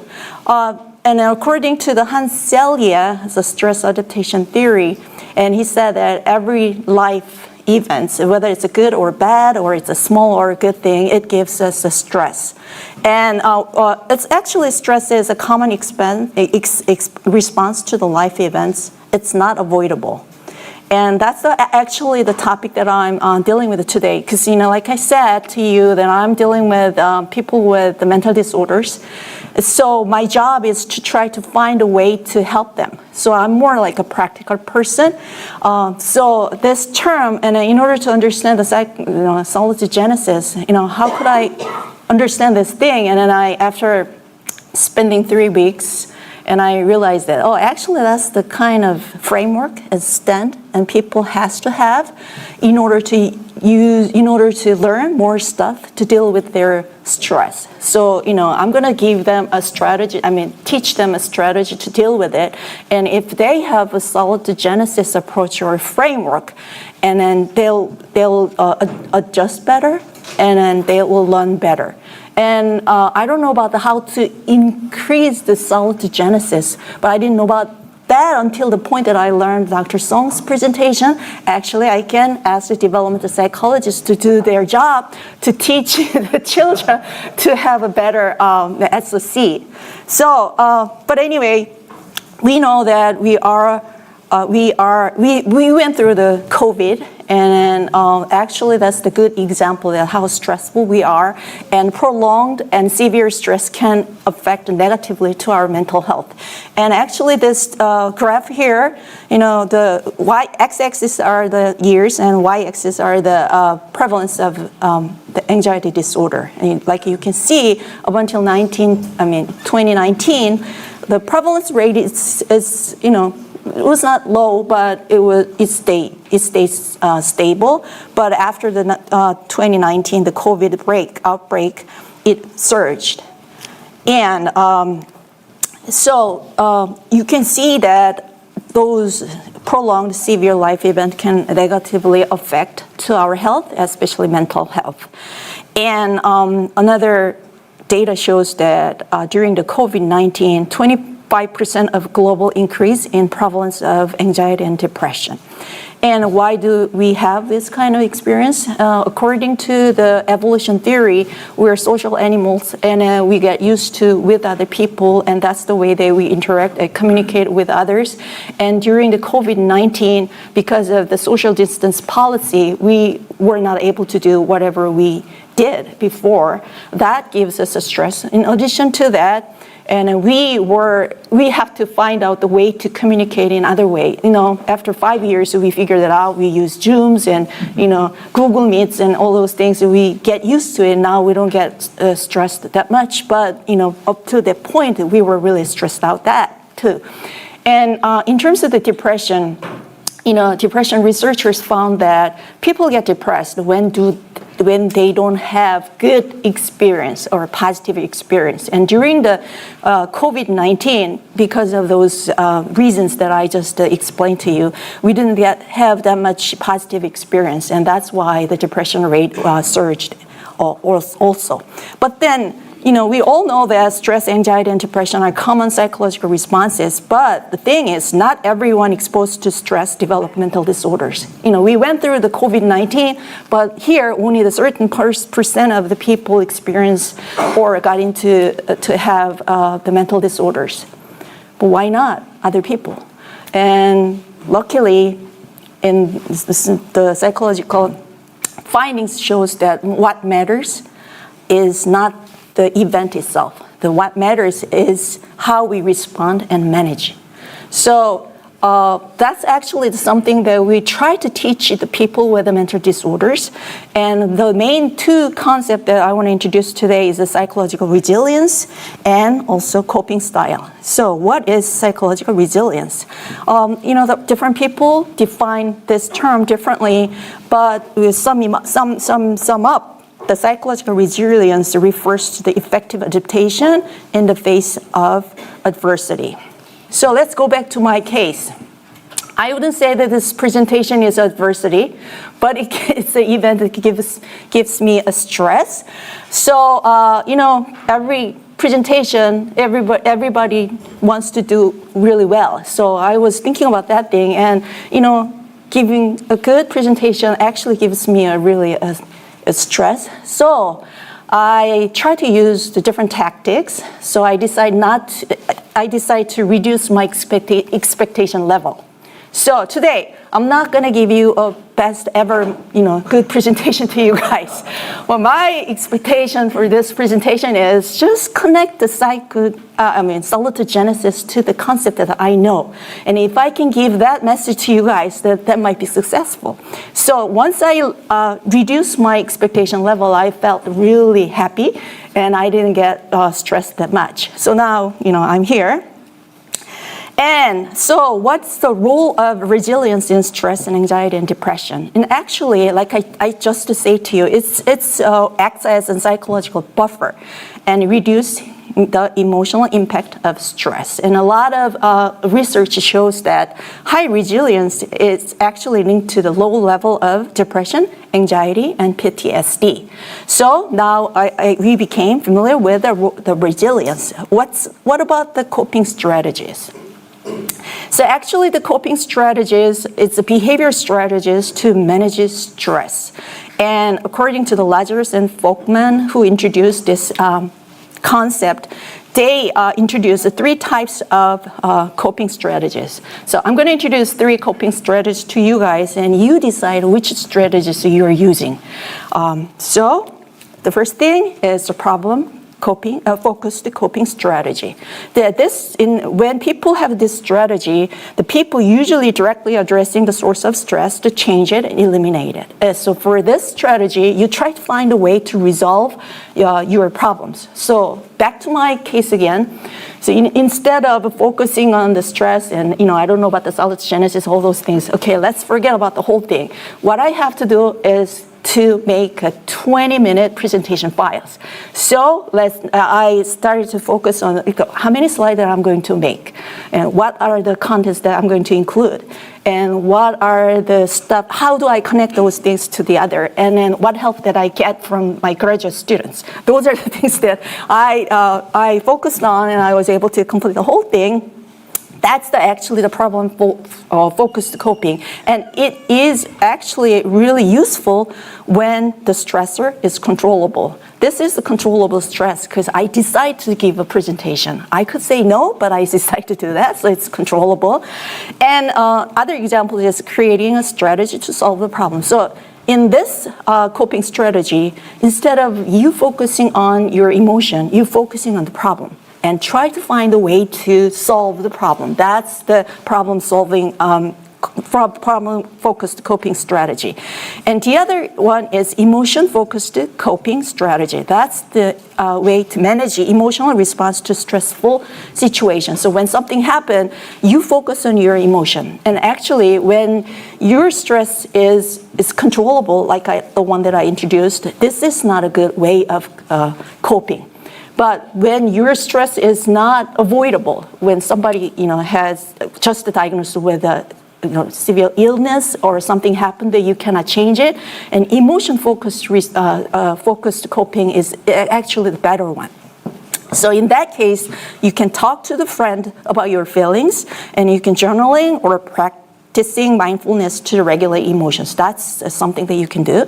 And then the third thing is meaning-focused coping. That's actually you interpreting a phrase in the stressor in a personally meaningful way. So that also is working on the case that the stressor is not avoidable. So, if something happens, you cannot change anything. And then at that point, you try to change the meaning of that event. By doing this, then you can relieve your stress. That's actually the thing. So if you guys have 3 coping strategies and you use, depending on the situation, you are really healthy and there is no way that you can get mental illness. Well, like I said, I'm going to say to you that the lifetime prevalence of depression is about 25%. So in this room, 25% of the people will experience depression before the end of your life. But if you have these strategies really well and then balance those things, and there is a high probability that you don't get sick. So that's something that we try to teach those things to the people with the mental disorders. So what is the impact of coping styles on mental health? So what are the research shows to us?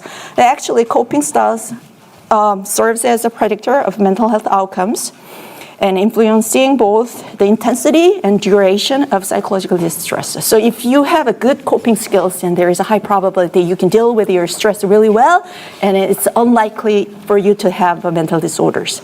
So it's really something that we try to teach to the people, actually the patient that comes with our thing. And then salutogenesis, in this slide, today you saw this slide several times, so I'm not going to go over this, but I'm going to connect the salutogenesis to the 2 concepts that I just introduced, the psychological resilience and coping style. So that's the definition that I show it to you. So for me, salutogenesis is more like a psychological stance and framework or approach, or whatever you are calling your attitude towards something. And when you have salutogenesis perspective or the stance and framework, and it's more likely for you to learn the new coping style, and then by doing it, you can develop more higher level of psychological resilience. So I want to connect those things in those things. So let's take a look at the example. So for example, there is a single mom experiencing final stress, and a maladaptive is something that that I couldn't call it, so I just call it a maladaptive. But let's take a look at the right side of it, the right column. So if that mom has a salutogenesis perspective, so let's say that she is Miss Lee, and despite the similar stress, she can activate her psychological resources. So she might have high comprehensibility, manageability, and meaningfulness, and she can develop a problem-solving coping. If she doesn't have it, she can even learn it from the other people, and then revise the budget, contract nonprofit for financial aid, and update the resume. And then she can also use the emotion-focused coping and talks to a friend about her feelings, and she can journal at night about her problems. And outcome might be, increase the level of psychological resilience, and then she can, overcome her her status. But when she doesn't have this stance, but the left side might become, so she cannot solve the problem, and she will have more problem, and she'll be really suffering, and she might develop mental disorders or stuff like that.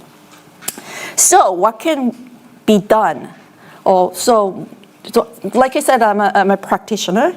So but here, one thing that I couldn't resolve when I preparing for this one is, how could I increase the salutogenesis? How could I make people to have a salutogenesis perspective?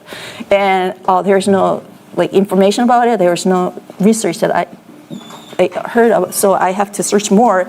But so I was, I decided to pay more attention to the psychological component of it. But like I said, we can teach the kids to have, better coherence. And if they develop those skills, then they might have a better person, when they, become an adult, and they'll be more acceptable to learn those things. So when we teach the resilience, we use like emotional regulation training and strengthening social support network, and we teach the optimism, and then we try to build self-efficacy. So when the person has a salutogenesis perspective, and we can teach these useful skills so they can manage their life better. And the other thing is coping strategy, that we can also teach the people to have better coping strategies. And one thing, I've been teaching the undergraduate students for the past how many years, I don't want to count it. But, the one thing that I realized is every single year, I don't notice any differences, but every 5 years, I noticed that, the students became a little different, and I don't know what that is, but one thing that I realized is once I give them a certain task that they are not familiar with, they got really stiff, and then they don't know what to do with it, and they got really stressed out and the thing. And so at one point, I did a survey and what kind of coping strategies that usually the undergrad students have. The only thing that I found is what? Smartphone. So whenever they got stressed, they use a smartphone. That's the only thing that they can do. They don't know other things that much. I mean, of course, there are some students, they report that they, when they are stressed, they do other things. But the number of people who reports other than smartphone was really small. So I kind of have I started to teach those skills in one of the lectures. I actually opened the classroom to teach the coping strategies so they can manage their stress better. But after this presentation, I realized that maybe I have to include some stuff that I can teach them how to develop a salutogenesis perspective. And I don't know, I have to figure it out which strategy that I have to use. But that's one thing that I think I have to do. But anyway, so this, we psychologists will actually develop the strategies to increase coping skills. That's the stress management programs and mindfulness-based stress reduction program and cognitive reappraisal techniques and encouraging professional self-help skills. And these are only effective when people are willing to learn it. So that's the kind of main stuff that I want to focus on. So the conclusion in this presentation is stress, anxiety, and depression are common, but luckily it's manageable. And psychological resilience and coping strategies are key protective factors, and those things, the most important thing is these things can be learned and strengthened through the intentional strategies. So that's one thing. An individual with their sense of coherence, salutogenesis, tends to have higher psychological resilience to use adaptive coping styles. So that's the thing. And by just learning, preparing this whole stuff, and that salutogenesis itself is a concept, and I have to figure it out. How can I adopt those things in my practice so I can help my patient better? That's something I really think I really think that's one of the things that I want to do in the future. So thank you very much for giving me an opportunity to review it.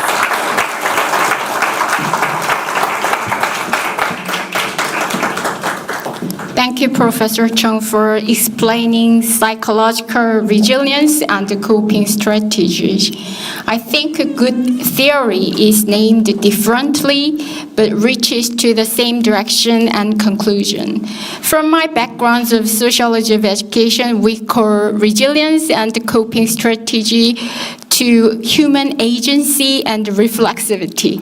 So I hope you from a diverse academic backgrounds benefit from this interdisciplinary symposium. Now we welcome Professor Jinwoo An from Utah Tech University, where he teaches in the Department of Recreation and Sport Management. His talk is titled Salutogenetic Approaches in Sport Consumer Research, Trends and Topics. Please welcome Professor An.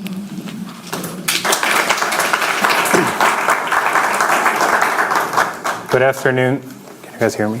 Okay. Good afternoon. My name is Jinwoo An from Utah Tech University, and I'm honored to be part of the very first symposium in the Yonsei University. So this presentation is titled as the salutogenic approaches in the sport consumer research trends and the topics. So in this session, I wanted to introduce you the perspective on how the concept of the salutogenesis has been applied in the sport consumption and the sport consumption behavior research. And also I want to explore how the sport consumptions can promote the individual's well-being and the health and the life satisfaction, which highlighting its value beyond the mere entertainment.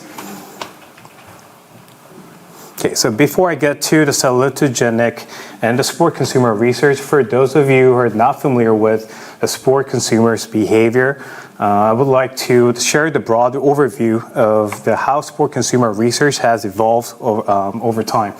So sport consumer research examined the behavior, attitudes, and the motivations and the decision-making process of individuals who consume the sports-related products. So basically, it is a study of how sport consumers and people watch sports and how they attend, why they're attending the sports game or the purchase some kind of the sports-related products. So, and how psychological and the emotional and the social outcomes influence their consumption behavior.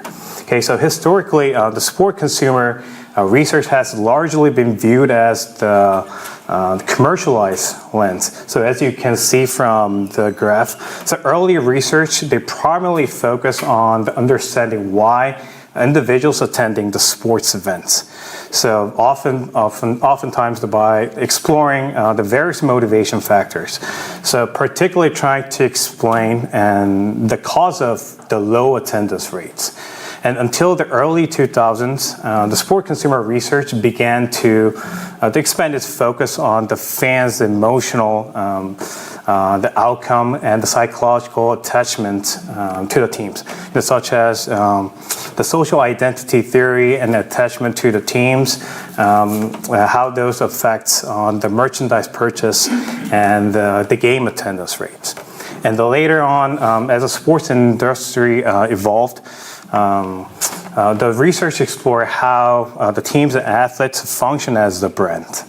Okay, so which is more focused on the marketing aspects. So nowadays, which the technological, the things of advancement, the studies have shifted to how fans consume the sports media. So particularly emphasizing the importance of the different viewing experiences and the fan engagement through the various types of the sports, the platform and the media, like a social media, augmented reality, and the virtual reality, so on. So as you can observe from this, the past topics, much of the work in the sport consumer research has focused on the business perspective, so specifically on how adjust or improve certain focus to attract fans, bring them back to the stadiums, or to enhance the consumption behavior. So this research aligns with the pathogenic, the paradigms, which focus on identifying the cause of the problems and in order to fix them. Right? So rather than exploring how sport consumption might contribute to the individual's well-being or health promotions and the positive life satisfactions and expectations. But, excuse me, but the sport consumer study has begun to incorporate lots of the salutogenic perspective nowadays. So exploring which aspect of the sport consumption contributed to the health and how they promote the overall, the subjective well-being and the mental well-beings. Okay, so when I say the sport consumers, I mean the more than just someone who buying the season tickets or the tickets. I'm referring to the fans and the spectators and the participants and even the digital participants. So people who actually incorporates the sports into their identities and the daily routines. So for these individuals, like sports consumption is a source of the emotional regulation and the social connections and the culture belongings. So as many of you are aware, the foundation model from the salutogenic proposed that the well-being depends on the subjective, like perceiving the life as the comprehensible and the manageable and the meaningful. So historically, the sport consumption and sport consumer research has not explicitly framed and itself from the salutogenetic approach, but several topics actually and the themes have actually implicitly aligned with the core ideas of the SOC, the sense of coherence. So in terms of the comprehensible, the first, so regular game watching habits or conversation and the ritual give fans a structure and the predictability. So for example, if you, let's say if you're participating in some kind of like the club sports and taking that club sports activity seriously, then you might begin preparing your daily routines as early as possible in the morning, so to optimize your performance, like drink more waters in the morning, or the eating the certain types of the food, or prevent to eating the certain types of food. So similarly, if you're dedicated sports fans, you might closely follow the annual calendar of the various types of the sporting event, such as after football season's over, you start following anticipate to start following the MLB, and after that you try to follow the NBA. So this structured nature of the scheduling, the sports scheduling, and the repeated, the mega sporting events like Olympic or the World Cup, that help to enhance the predictability. So reducing the cognitive chaos and promoting the healthier lifestyle through the sports events. I think we have, so I'll just keep continuing. Okay. Can I just keep continuing since? Okay.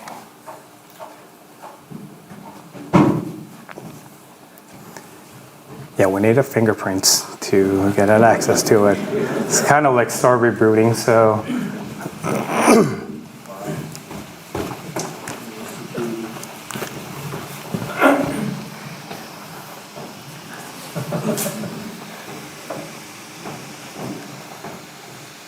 That's all right. We're almost done with our the second to last presentation. So, I think it's a good time to take a rest. Yeah, at this moment.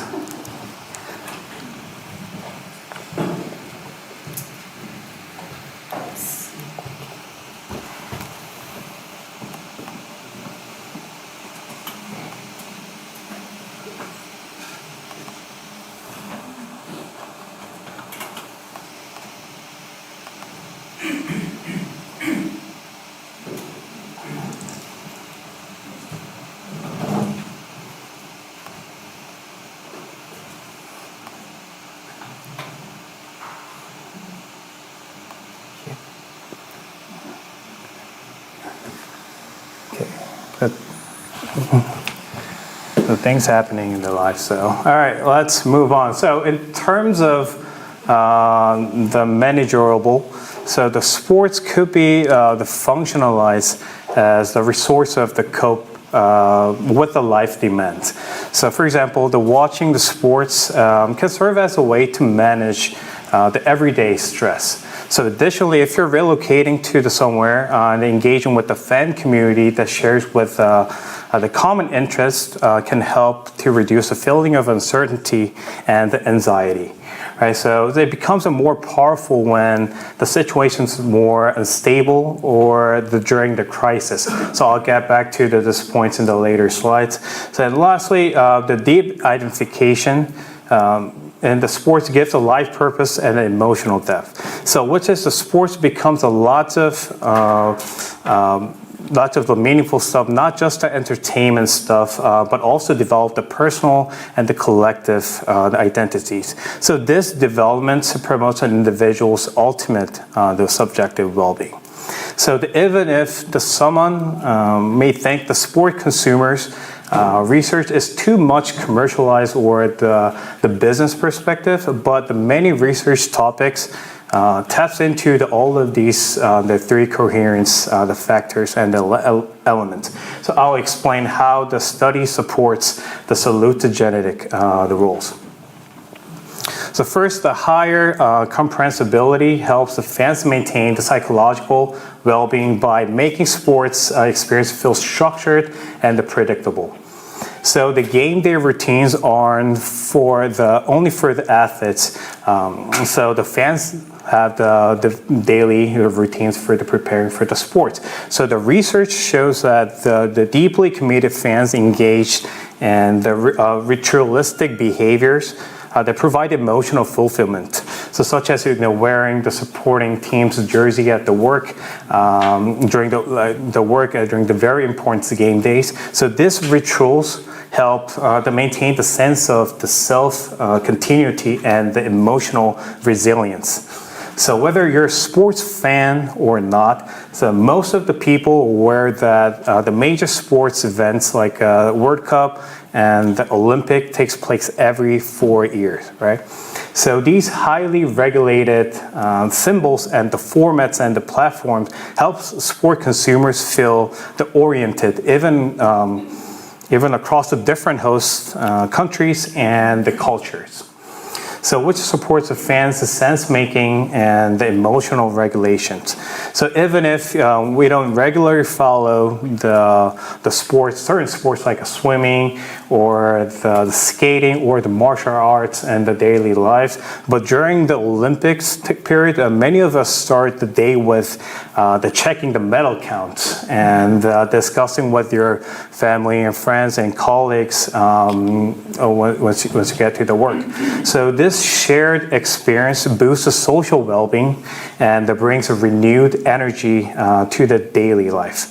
So in addition, the United States fans, they follow the sports year-round. So from the NFL in the fall to the college sports, the March Madness in the March, and the NBA Finals after that, and the MLB, the World Series. So even between those, the mega sporting events, the significant events, the fans also keep tracking the events like NFL draft and the MLB draft.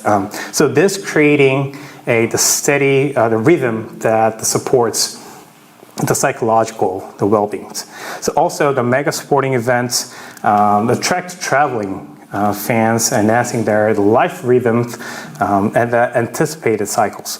So I brought the case of the Mr. Yamada, who died at the age of 92. So he actually attended every Summer Olympic Games since 1964, and attending the sports events and like Olympic game was his fundamental energy resources. So till he unfortunately couldn't make the Tokyo Olympics, so he passed right before the Tokyo Olympic. But before that, so he found himself as the sports, the Olympic as the source of his the boost and the energy for his life. So many research emphasizing the predictable and the structured emotional engagement, which enhance the life coherence and the everyday life. So in the context of the manageability, the research has been conducted related to the variables, the variables such as the self-efficacy and the life satisfactions and access to the coping resources. So basically, sports become the source of the coping elements. So for example, scholars shows that the people have a strong identification with the sports teams can enhance the psychological well-being, such as watching or the talking about the supporting teams, the game after the stress workday. So it means that the sports could functionalize as a buffering element. As Dr. Chung mentioned, the buffering effect and the coping strategy, the sport itself could be functionalized as the buffering effect and brings the energies to the sport consumers. So also the regularly watching the sports as a sports spectators is heavily associated with the greater life satisfaction and the sense of belongings. So scholars pointed out that these psychological benefits could spill over into the workplaces. So it gives you more efficient way to work and handle the work, the actual work, and more effectively handle this work, even though you're having the stress moments at the workplace. So sports can serve as a powerful coping resources during the major life transitions or crisis. So for instance, it's even when relocating to the new areas, to find the communities that supports the same sports teams with you can provide a sense of the stability and the belongings. So it is similar with seeking out the communities of the share the same ethnicity for the comfort. Okay, so for the personal opinions, as I prepare to begin the new positions at the Texas A&M starting this upcoming August, so one of the first things that I did was the searching how big is the Asian community in the College Station and the Texas A&M, and how many Korean scholars are actually attending the Texas A&M. So which can provide me the sense of belongings and the stabilities in the new location, which kind of give you the kind of like support to the mental, great support to the mentally, right? So likewise, the finding an active fan communities in the new place can promote the emotional stabilities. So also another notable examples that we can have is the COVID pandemic periods.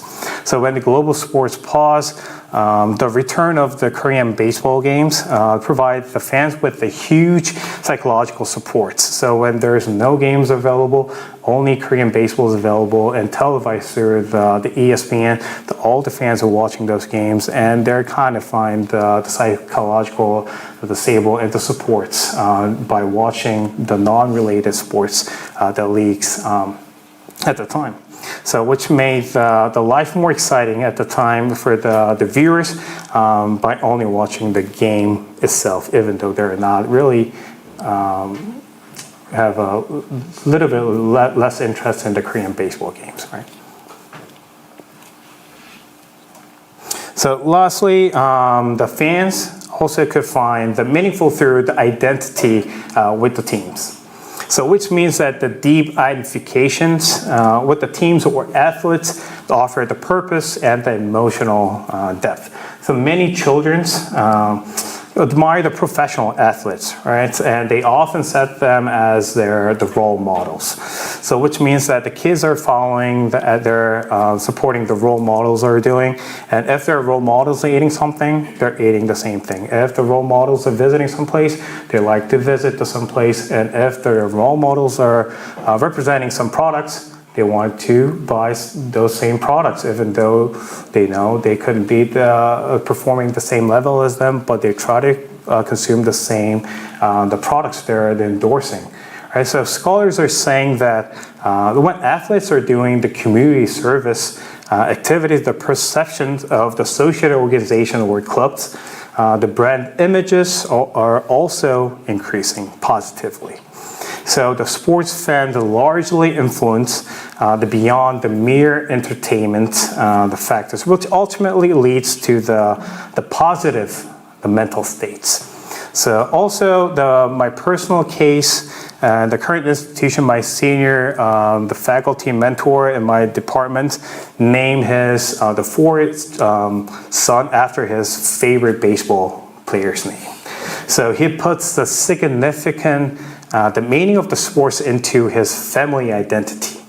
So what I want to say and address in this point is that whatever things happened, the people could find the meaningful lessons and the directions that drive from the sport. So you all know, familiar with the slogans like never give up, or the impossible is nothing, or it ain't over till it's over. So you can apply those meaningful slogans and the words whenever you encounter the negative factors or negative situation or crisis. You can apply the meaningful slogans and the meaning to your the life to overcome those the several factors. Then where do we go next? All right, so I personally believe that there is a need for the longitudinal studies that trace the impact of the sports fandom over the life course. So while much of the current literature, they capture the well-being at the single time points. So that we have less knowledge about how the engagement in the sports fandom affect the psychological, the resilience, and or identity stabilities, and over years or the decades. So also the cross-culture studies are essential. So the way in which the individuals experience sports fandom may vary across the culture, the context. So salutogenic, the concept is initially developed from the Western cultures. So especially, but in the non-Western culture settings, it could be different things could be occur. So this deepened understanding or the theoretical understanding is, I think, is very necessary. And the thirdly, so we need more interventions that base the research. So for example, can sports fandom actually promote the positive, the physical health?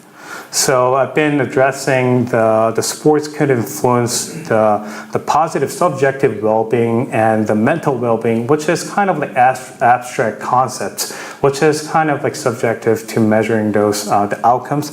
But is it really influence on the physiological concept, or it could be tracking through the healthier promotions, the effect of the sports into the actual physical the improvements.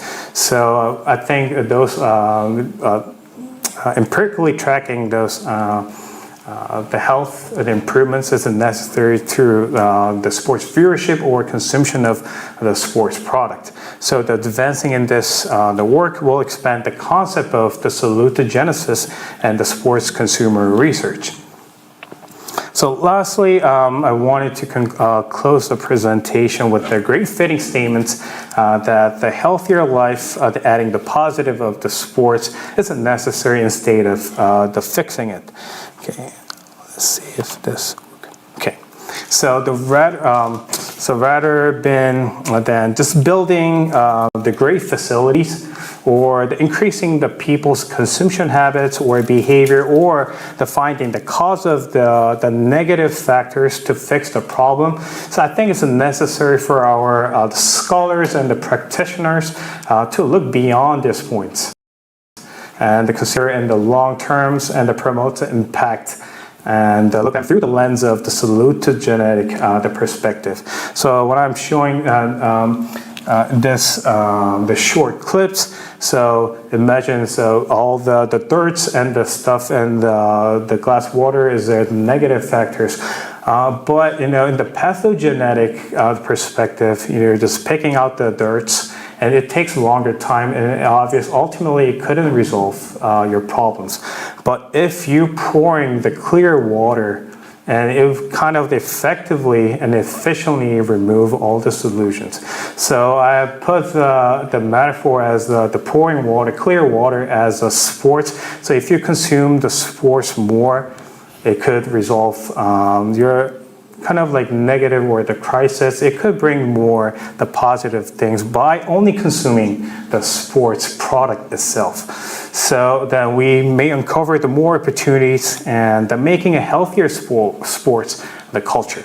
So I'm looking forward to keep sharing my knowledge and all the different literatures and the thoughts with the many experts and the students in here about the salutogenesis, the sports research in the near future. So I hope today's presentation kind of gives you to understand, will help you to understand how the sport consumer research could be related with salutogenic concepts and the sports industry. So thank you for listening my presentation.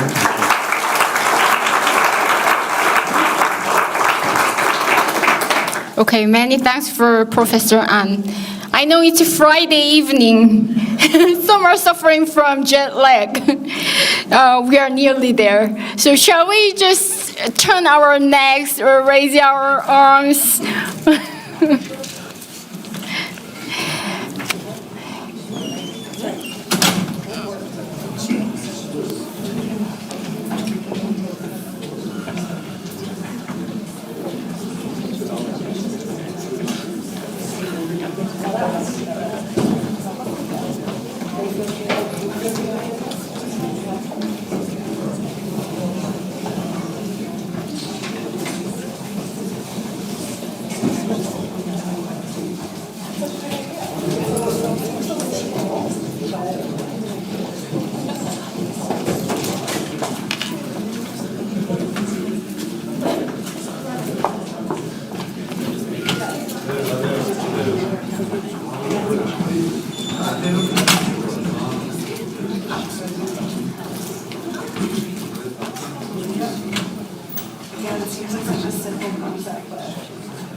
Okay, our final speaker is Professor Jun-Sung Lee from the Department of Sports Industry Studies at Yonsei University. He will talk on salutogenic sport marketing, researching novel values. Professor Lee, please go ahead.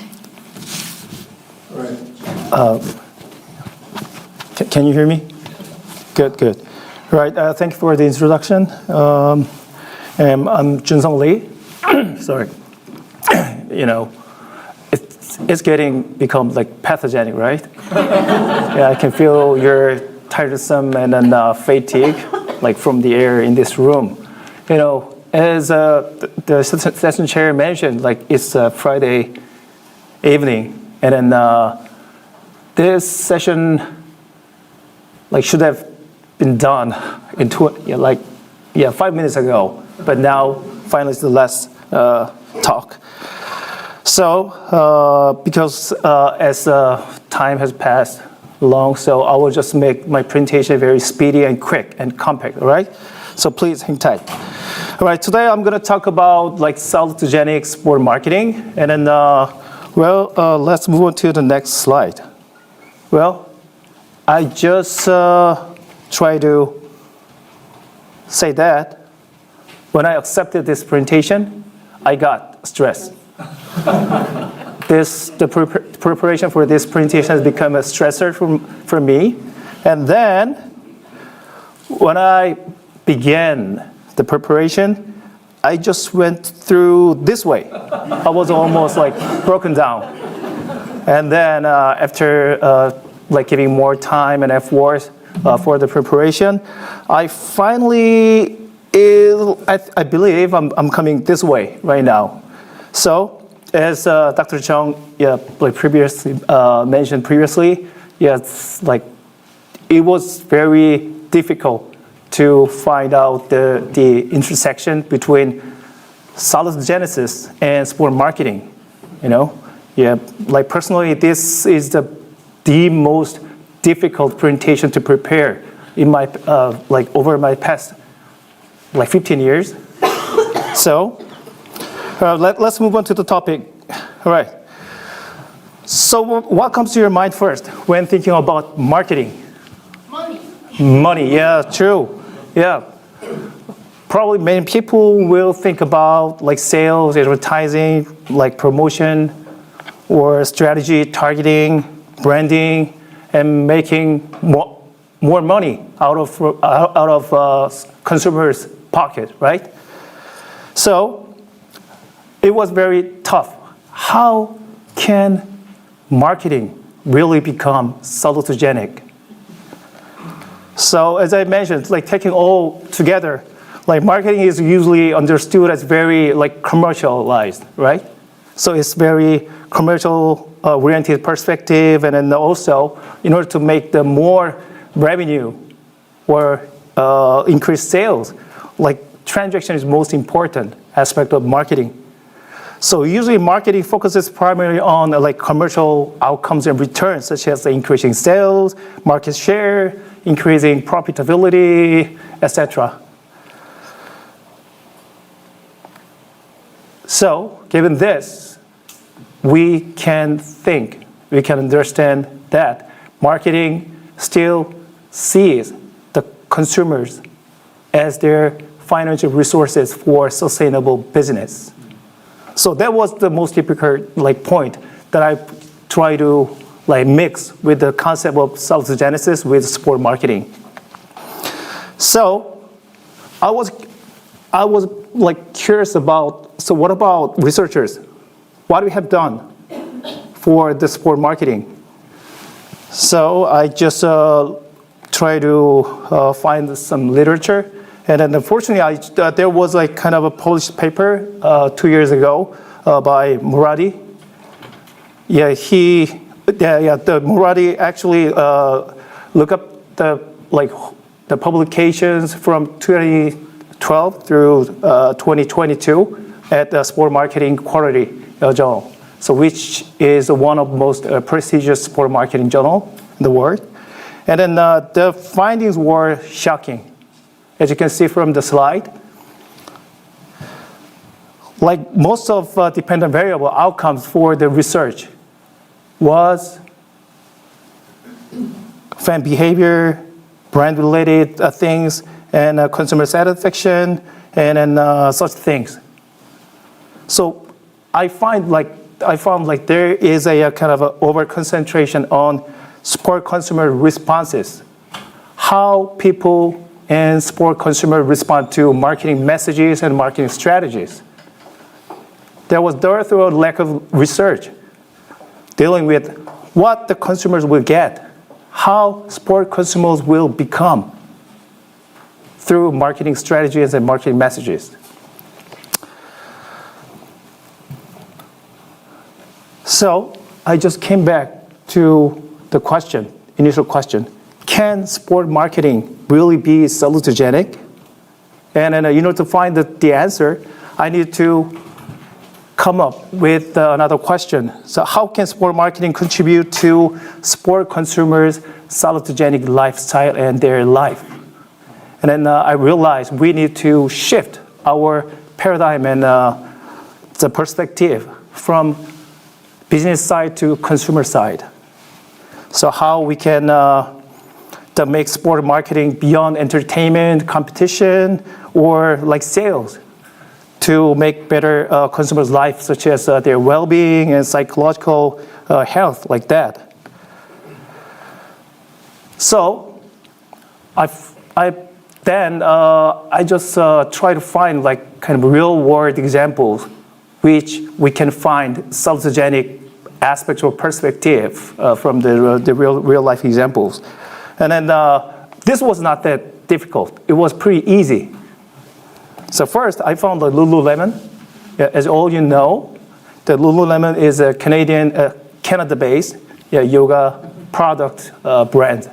And at the beginning of this brand, they did not take like traditional product promotion strategy. They tried to build a community-based, community-centered marketing strategy. For instance, using local ambassador programs such as like engaging fitness professionals and yoga instructors as their like brand representatives. And also they try to make people, their customers, gathering together by using their local stores as a fitness yoga studio like that. And they allowed their consumers to build their own community from their purchase experiences. And also, they further extended their strategy online, the building customer community online, and then they also try to offer them another opportunity to interact each other among customers. And next example was Nike Buy You service. Unfortunately, Nike does not offer this service in Korea right now, but by using this service, Nike customers can customize their own Nike products. They can instill their own flavors and then their identity and their personal values in designing their own Nike products. And this has become very good example how customization creates psychological ownership beyond the physical product. And then I think Nike has successfully considered consumers as value co-creators, not simple payers, right? And last example was NBA Mind Health campaign. Yeah, actually I just found this case and I'm very impressed. Yeah, I didn't know that about this example. Yeah, up until I was preparing this presentation. Well, an NBA actually exemplifies salutogenic sport marketing by prioritizing mental wellness alongside physical health. The players, NBA players, share their personal experiences and their stories with their fans, and then they also try to help NBA fans and consumers to deal with their mental burdens and stresses and creating authentic connection with their fans. And also, free wellness tool help fans develop their own sense of coherence through the campaign. So NBA showed that NBA is not that simply about entertainment and competition, but they are caring customers, their fans. So, fortunately, recently I have conducted 2 research projects with my colleagues, and then still they are ongoing right now, but I just want to share what kind of topics we can focus on for the sport consumer research based on salutogenic perspective. So please recall a situation you have recently purchased sporting goods, such as soccer cleats or basketball shoes or cycle, set of golf clubs or ski, whatever you have recently purchased. So have you purchased something recently? No? Okay. Dr. An, I have a question. So when you purchased your new tennis racket, what do you feel?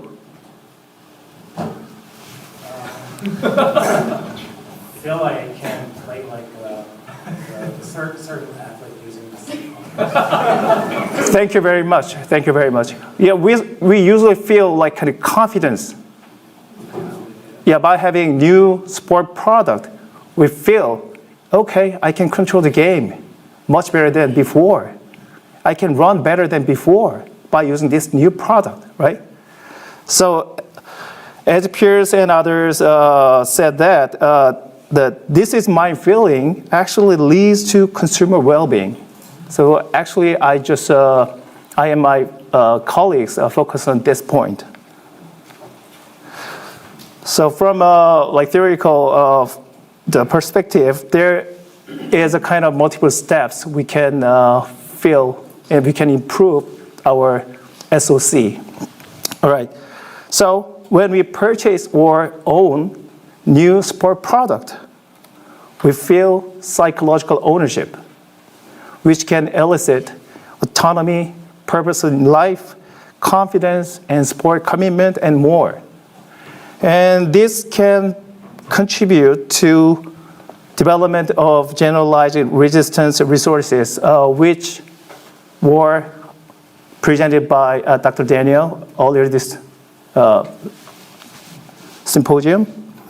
And now the product does not play a role as a simple goods, physical goods, but also can become facilitators for active participation and psychological well-being and happiness. And these components can contribute to improvement of SOC, and literature says that.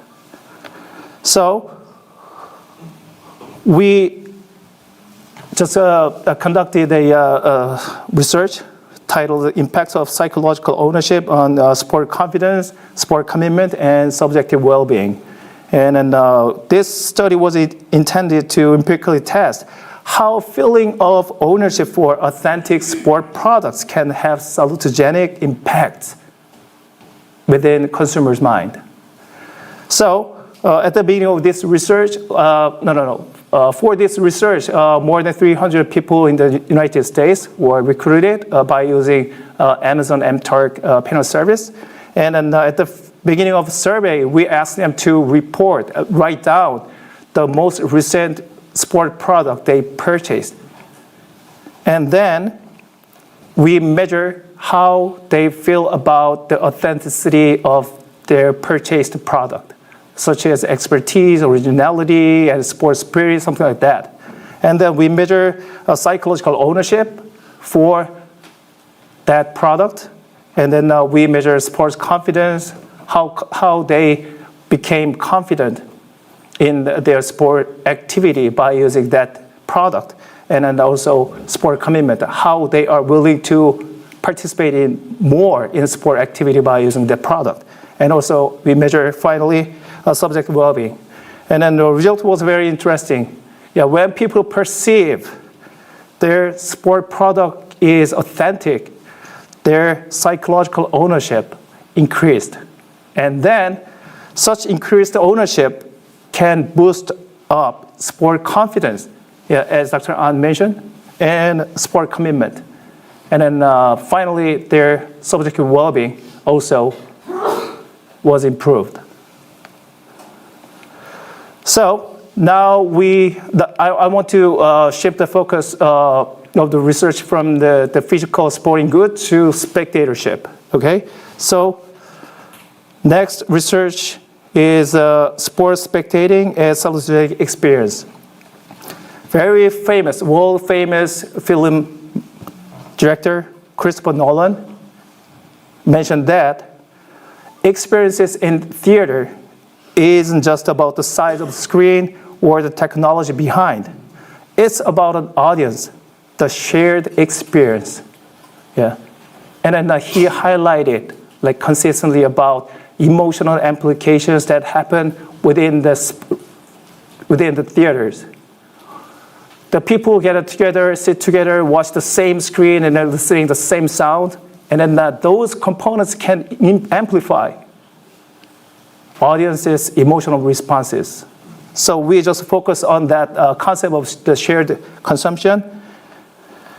So the concept of shared consumption within sport context, we can easily find that concept from on-site spectatorship or the watching sporting event on TV with other people. So based on my the information search, this spectatorship also can improve generalized resistance resources, GRR. So first, emotional implications can contribute psychological GRR. Yeah, because greater emotional responses can be experienced when spectating sporting events with others. And then also that can contribute to psychological resources such as SOC, based on broaden and build positive emotion theory by Fredrickson. And also social belonging, the sense of belonging can boost up social GRR. Fans feel emotional support from other fans with shared identity. When cheering and supporting the same team with others, they can support each other, and then such emotional interaction can work positively. And lastly, identification reinforcement also can contribute to cultural GRR. Team affiliation, strengthen personal and social identity. And then this improved social identity actually can make sport consumers' life more meaningful. So we collected data from more than 150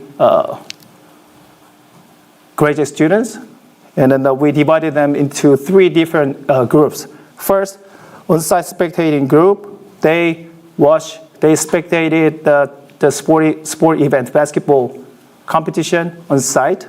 And for the second group, we put them in an individual watching group, like watching the same basketball competition via TV screen. And the last group was allocated for the group watching. Within the designated space, they watch the same match together. And then we measured enjoyment and sense of coherence and subjective well-being. And then the result was very interesting. Like, as we expected, the people that spectated the sporting event on site showed the highest level of enjoyment. And then the people under group watching condition, they showed the second. And then, as expected, as predicted, the people watch the basketball game solo watching, they exhibited the lowest level of enjoyment. And then combining all these responses, we just tested the structural relationships among those the concepts. And then when people feel more enjoyment, their sense of coherence increased, which was like partially mediating the impacts of enjoyment to subjective well-being. So it was very interesting. So many people, and a lot of the literature has indicated that watching sport with other people that provides better satisfaction. But enjoyment-wise, also the watching events on site with other people can play a positive role. However, when we think about sport consumption is mostly based on hedonic value, not about functional or utilitarian value. So we have to think about hedonic adaptation, which means the process by which individuals return to baseline level of happiness following a change in the life circumstances.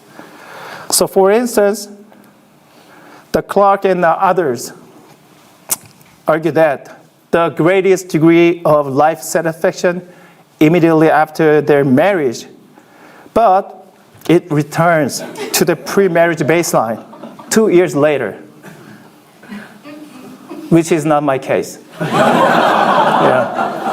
I'm still loving my wife. Yeah. So exciting, happy, right? Live on YouTube. Yeah, probably she's watching right now. This is not because of she's watching, okay? All right? So, in order to prevent such hedonic adaptation, we can also utilize the hedonic adaptation prevention model. Based on this model, hedonic adaptation can be prevented or delayed by highlighting experience variety, which can be understood as sub-experiences from the main consumption, all right? So it's almost the end of the presentation. So now sport marketing should look beyond revenue generation. Sports marketing should play a role not only as commercial vehicle, but also as a vehicle for psychological well-being among sport consumers. So as is, marketing mostly focus on business performance. However, by instilling salutogenic paradigm, they can pursue mutual beneficial with their consumers. And then if the sport marketing contribute to sport consumers' psychological well-being or happiness, long-lasting relationships such as loyalty can be established and developed. And this loyalty also can provide subsequent positive impacts on sport marketing. So it's very important to build a virtuous loop in order to establish the loop, we need to prioritize marketing consumers' life better over pure profit through marketing. So, finally, conclusion. Are you happy? Okay.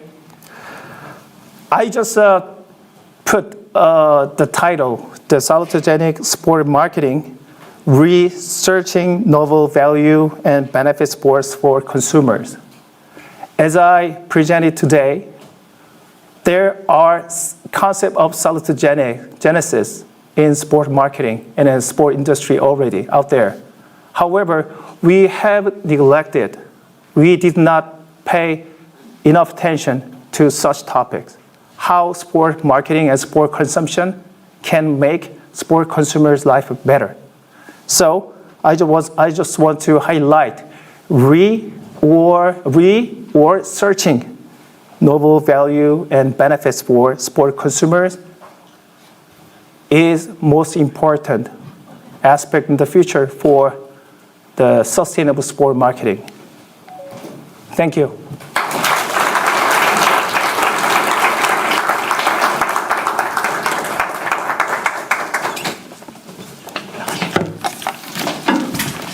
Thank you, Professor Lee, for your wonderful presentation. We will now proceed to the question and answer portion and have a panel discussion. So I would like to invite the chair, Professor Song-Hwae Lee, and Professor Hyun-Ju Song, Jin-Woo An, Professor Jun-Sung Lee to the panel discussion.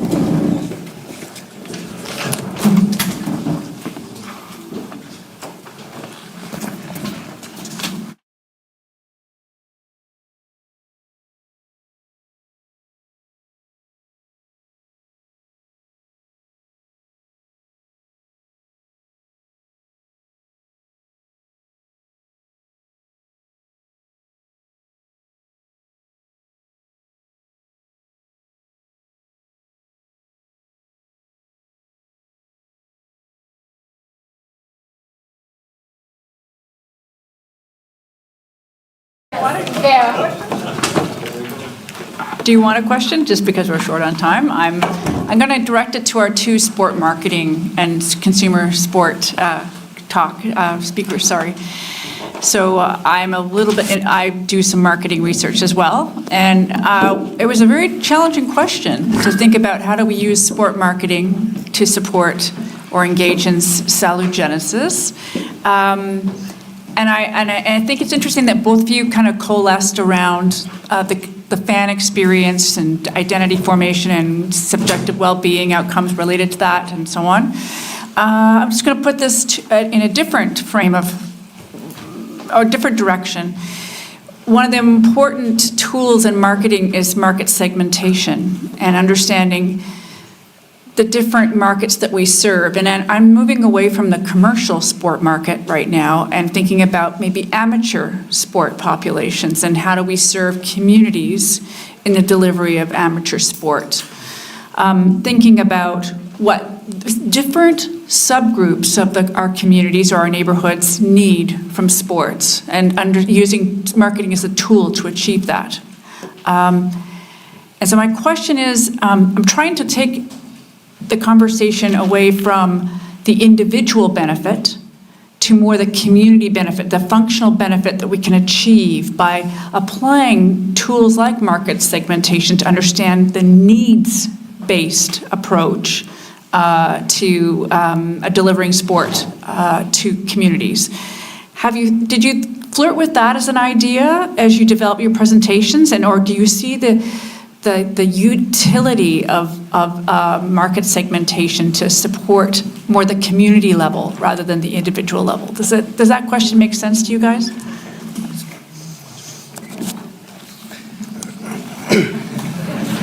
Okay. All right. I try to recall all the context that I taught during the undergrad class, because market segmentation is a very important concept, and also teaching the leisure and the recreation courses in the current institution. So, the promoting different markets the segmentation is needed for the targeting the different age and the populations for the better engagement. So, for example, the older populations, they wanted to sustain and to maintain the previous the activities, the sports activities in the community. So I think it's very important to promote the similar type of the product, the sports activities that the old populations have participated in the past. So, for example, the tennis as an activity, and so they cannot really fully participate by involving in the active tennis. But the alternative, the pickleball, which is the riding sports in the United States, so the promoting and the providing the different types of the sports products by targeting the segment by applying the segmentation concepts to the certain populations, that could be improving and promotes the more community engagement for the older populations.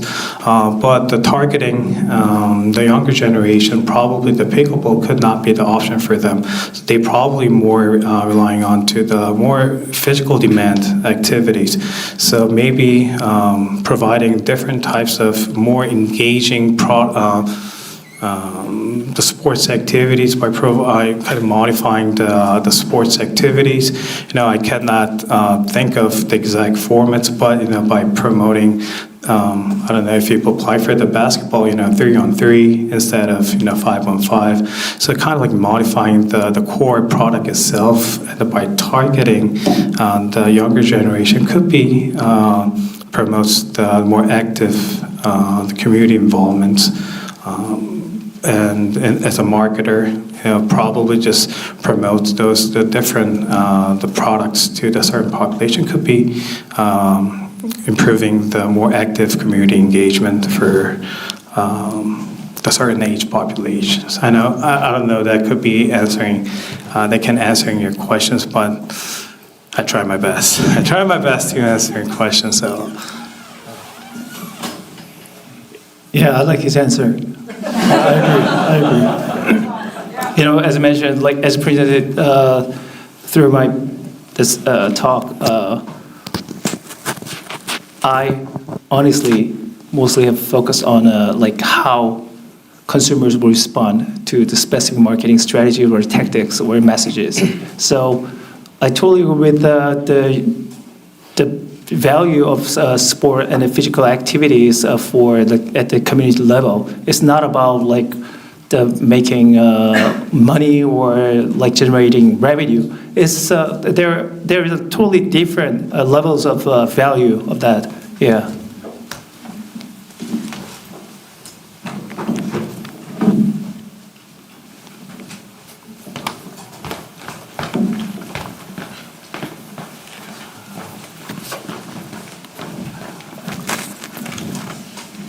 Okay, this is really just a comment to Professor Song. I really liked your presentation, thank you very much, and I totally agree with you that salutogenesis should pay much more attention to social aspects. And I really also thought you were so creative in the way you found measures for 0 to 5 children and how you could improve their sense of coherence. So just thank you very much. It was a super presentation. Thank you. Thank you.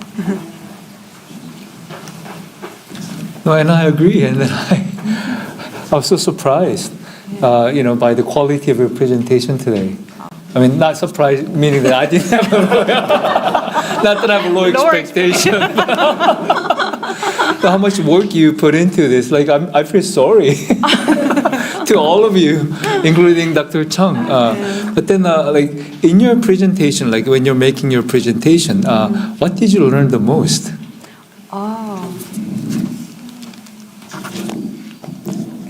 Yeah, that's a very good question. So I learned a lot actually. I haven't heard about this term salutogenesis until last September when Professor John introduced me this amazing concept. And I found that actually this term is new, but it covers all the concepts in psychology, very robust concept. So, but it provides very novel way to integrate lots of interesting and important psychological aspect. So it's a very good framework, including very good old concept. So that's what I learned. So I just kind of learned how we can integrate previous, good concepts to understand, to promote other, people's health and growth. Yeah, that's what I learned. Thank you so much.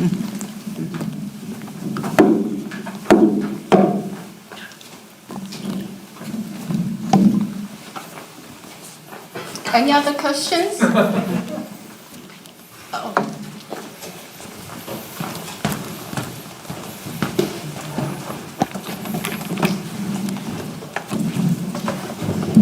Thank you for professors. I was thinking my PhD thesis topics this semester. So every professor mentioned about their salutogenesis, their meaningfulness. So I want to do some research in the future about memorability, a memorable tourism experience for consumers can bring some more special experience for consumers, then can improve them to revisit Korea or China or England again. So I was thinking about for example, nostalgia is a kind of memorable experience from the past. So I published one paper about nostalgia about the Western exchange students. So I was thinking, the professors saying about memorability is a good topic for salutogenesis with sports marketing. So that is my question. Thank you.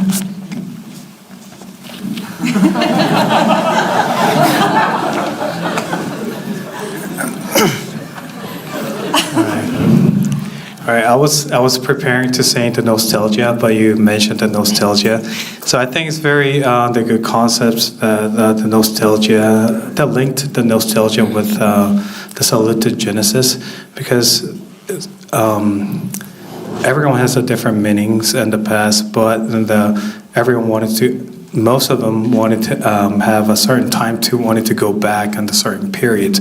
So I think that could be the concept of the nostalgia. So if they going through the tough time and the suffering something, but if they throw back and recall the past moments and the nostalgia and the good moments, I think in terms of the sports.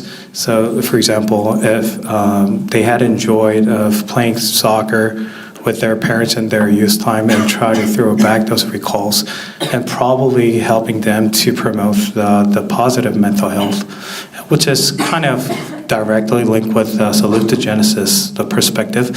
So I think you're choosing the nostalgic concepts for the study. I think it's a very smart and a good way of approach. So I think the nostalgia could significantly linked with the salutogenesis concept. And adding to that, as mentioned earlier during my presentation, sport consumption is mostly relied on the hedonic value, not about utilitarian functional value. Hedonic consumption mainly focus on the memories, as you mentioned, nostalgia and fantasy, and the emotional feeling, experiential value, right? So nostalgia can become very interesting topic for future research. But I just want to suggest, sorry. So without any trigger, physical evidence or trigger, nostalgia cannot be kind of elicited and then kind of activated. So nowadays, we usually do not use paper tickets or some physical evidence for sport consumption, right? But if you purchase any kind of special souvenir from traveling, international travel, visiting specific historical sport spaces like that, purchasing very tiny, small physical evidence as a trigger, future trigger for your nostalgia. That could be another interesting research topic. Yeah.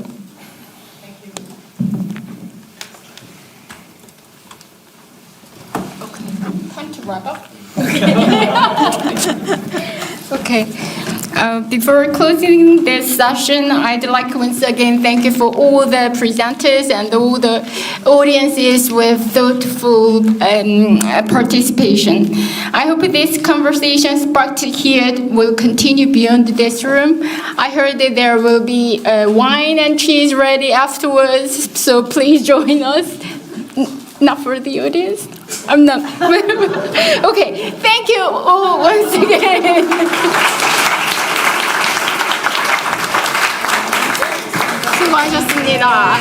Thank you all once again for your attention. And just a couple of announcements before we end today's amazing symposium. Thank you so much for all of the professors joining us today and all the students who made this symposium a success.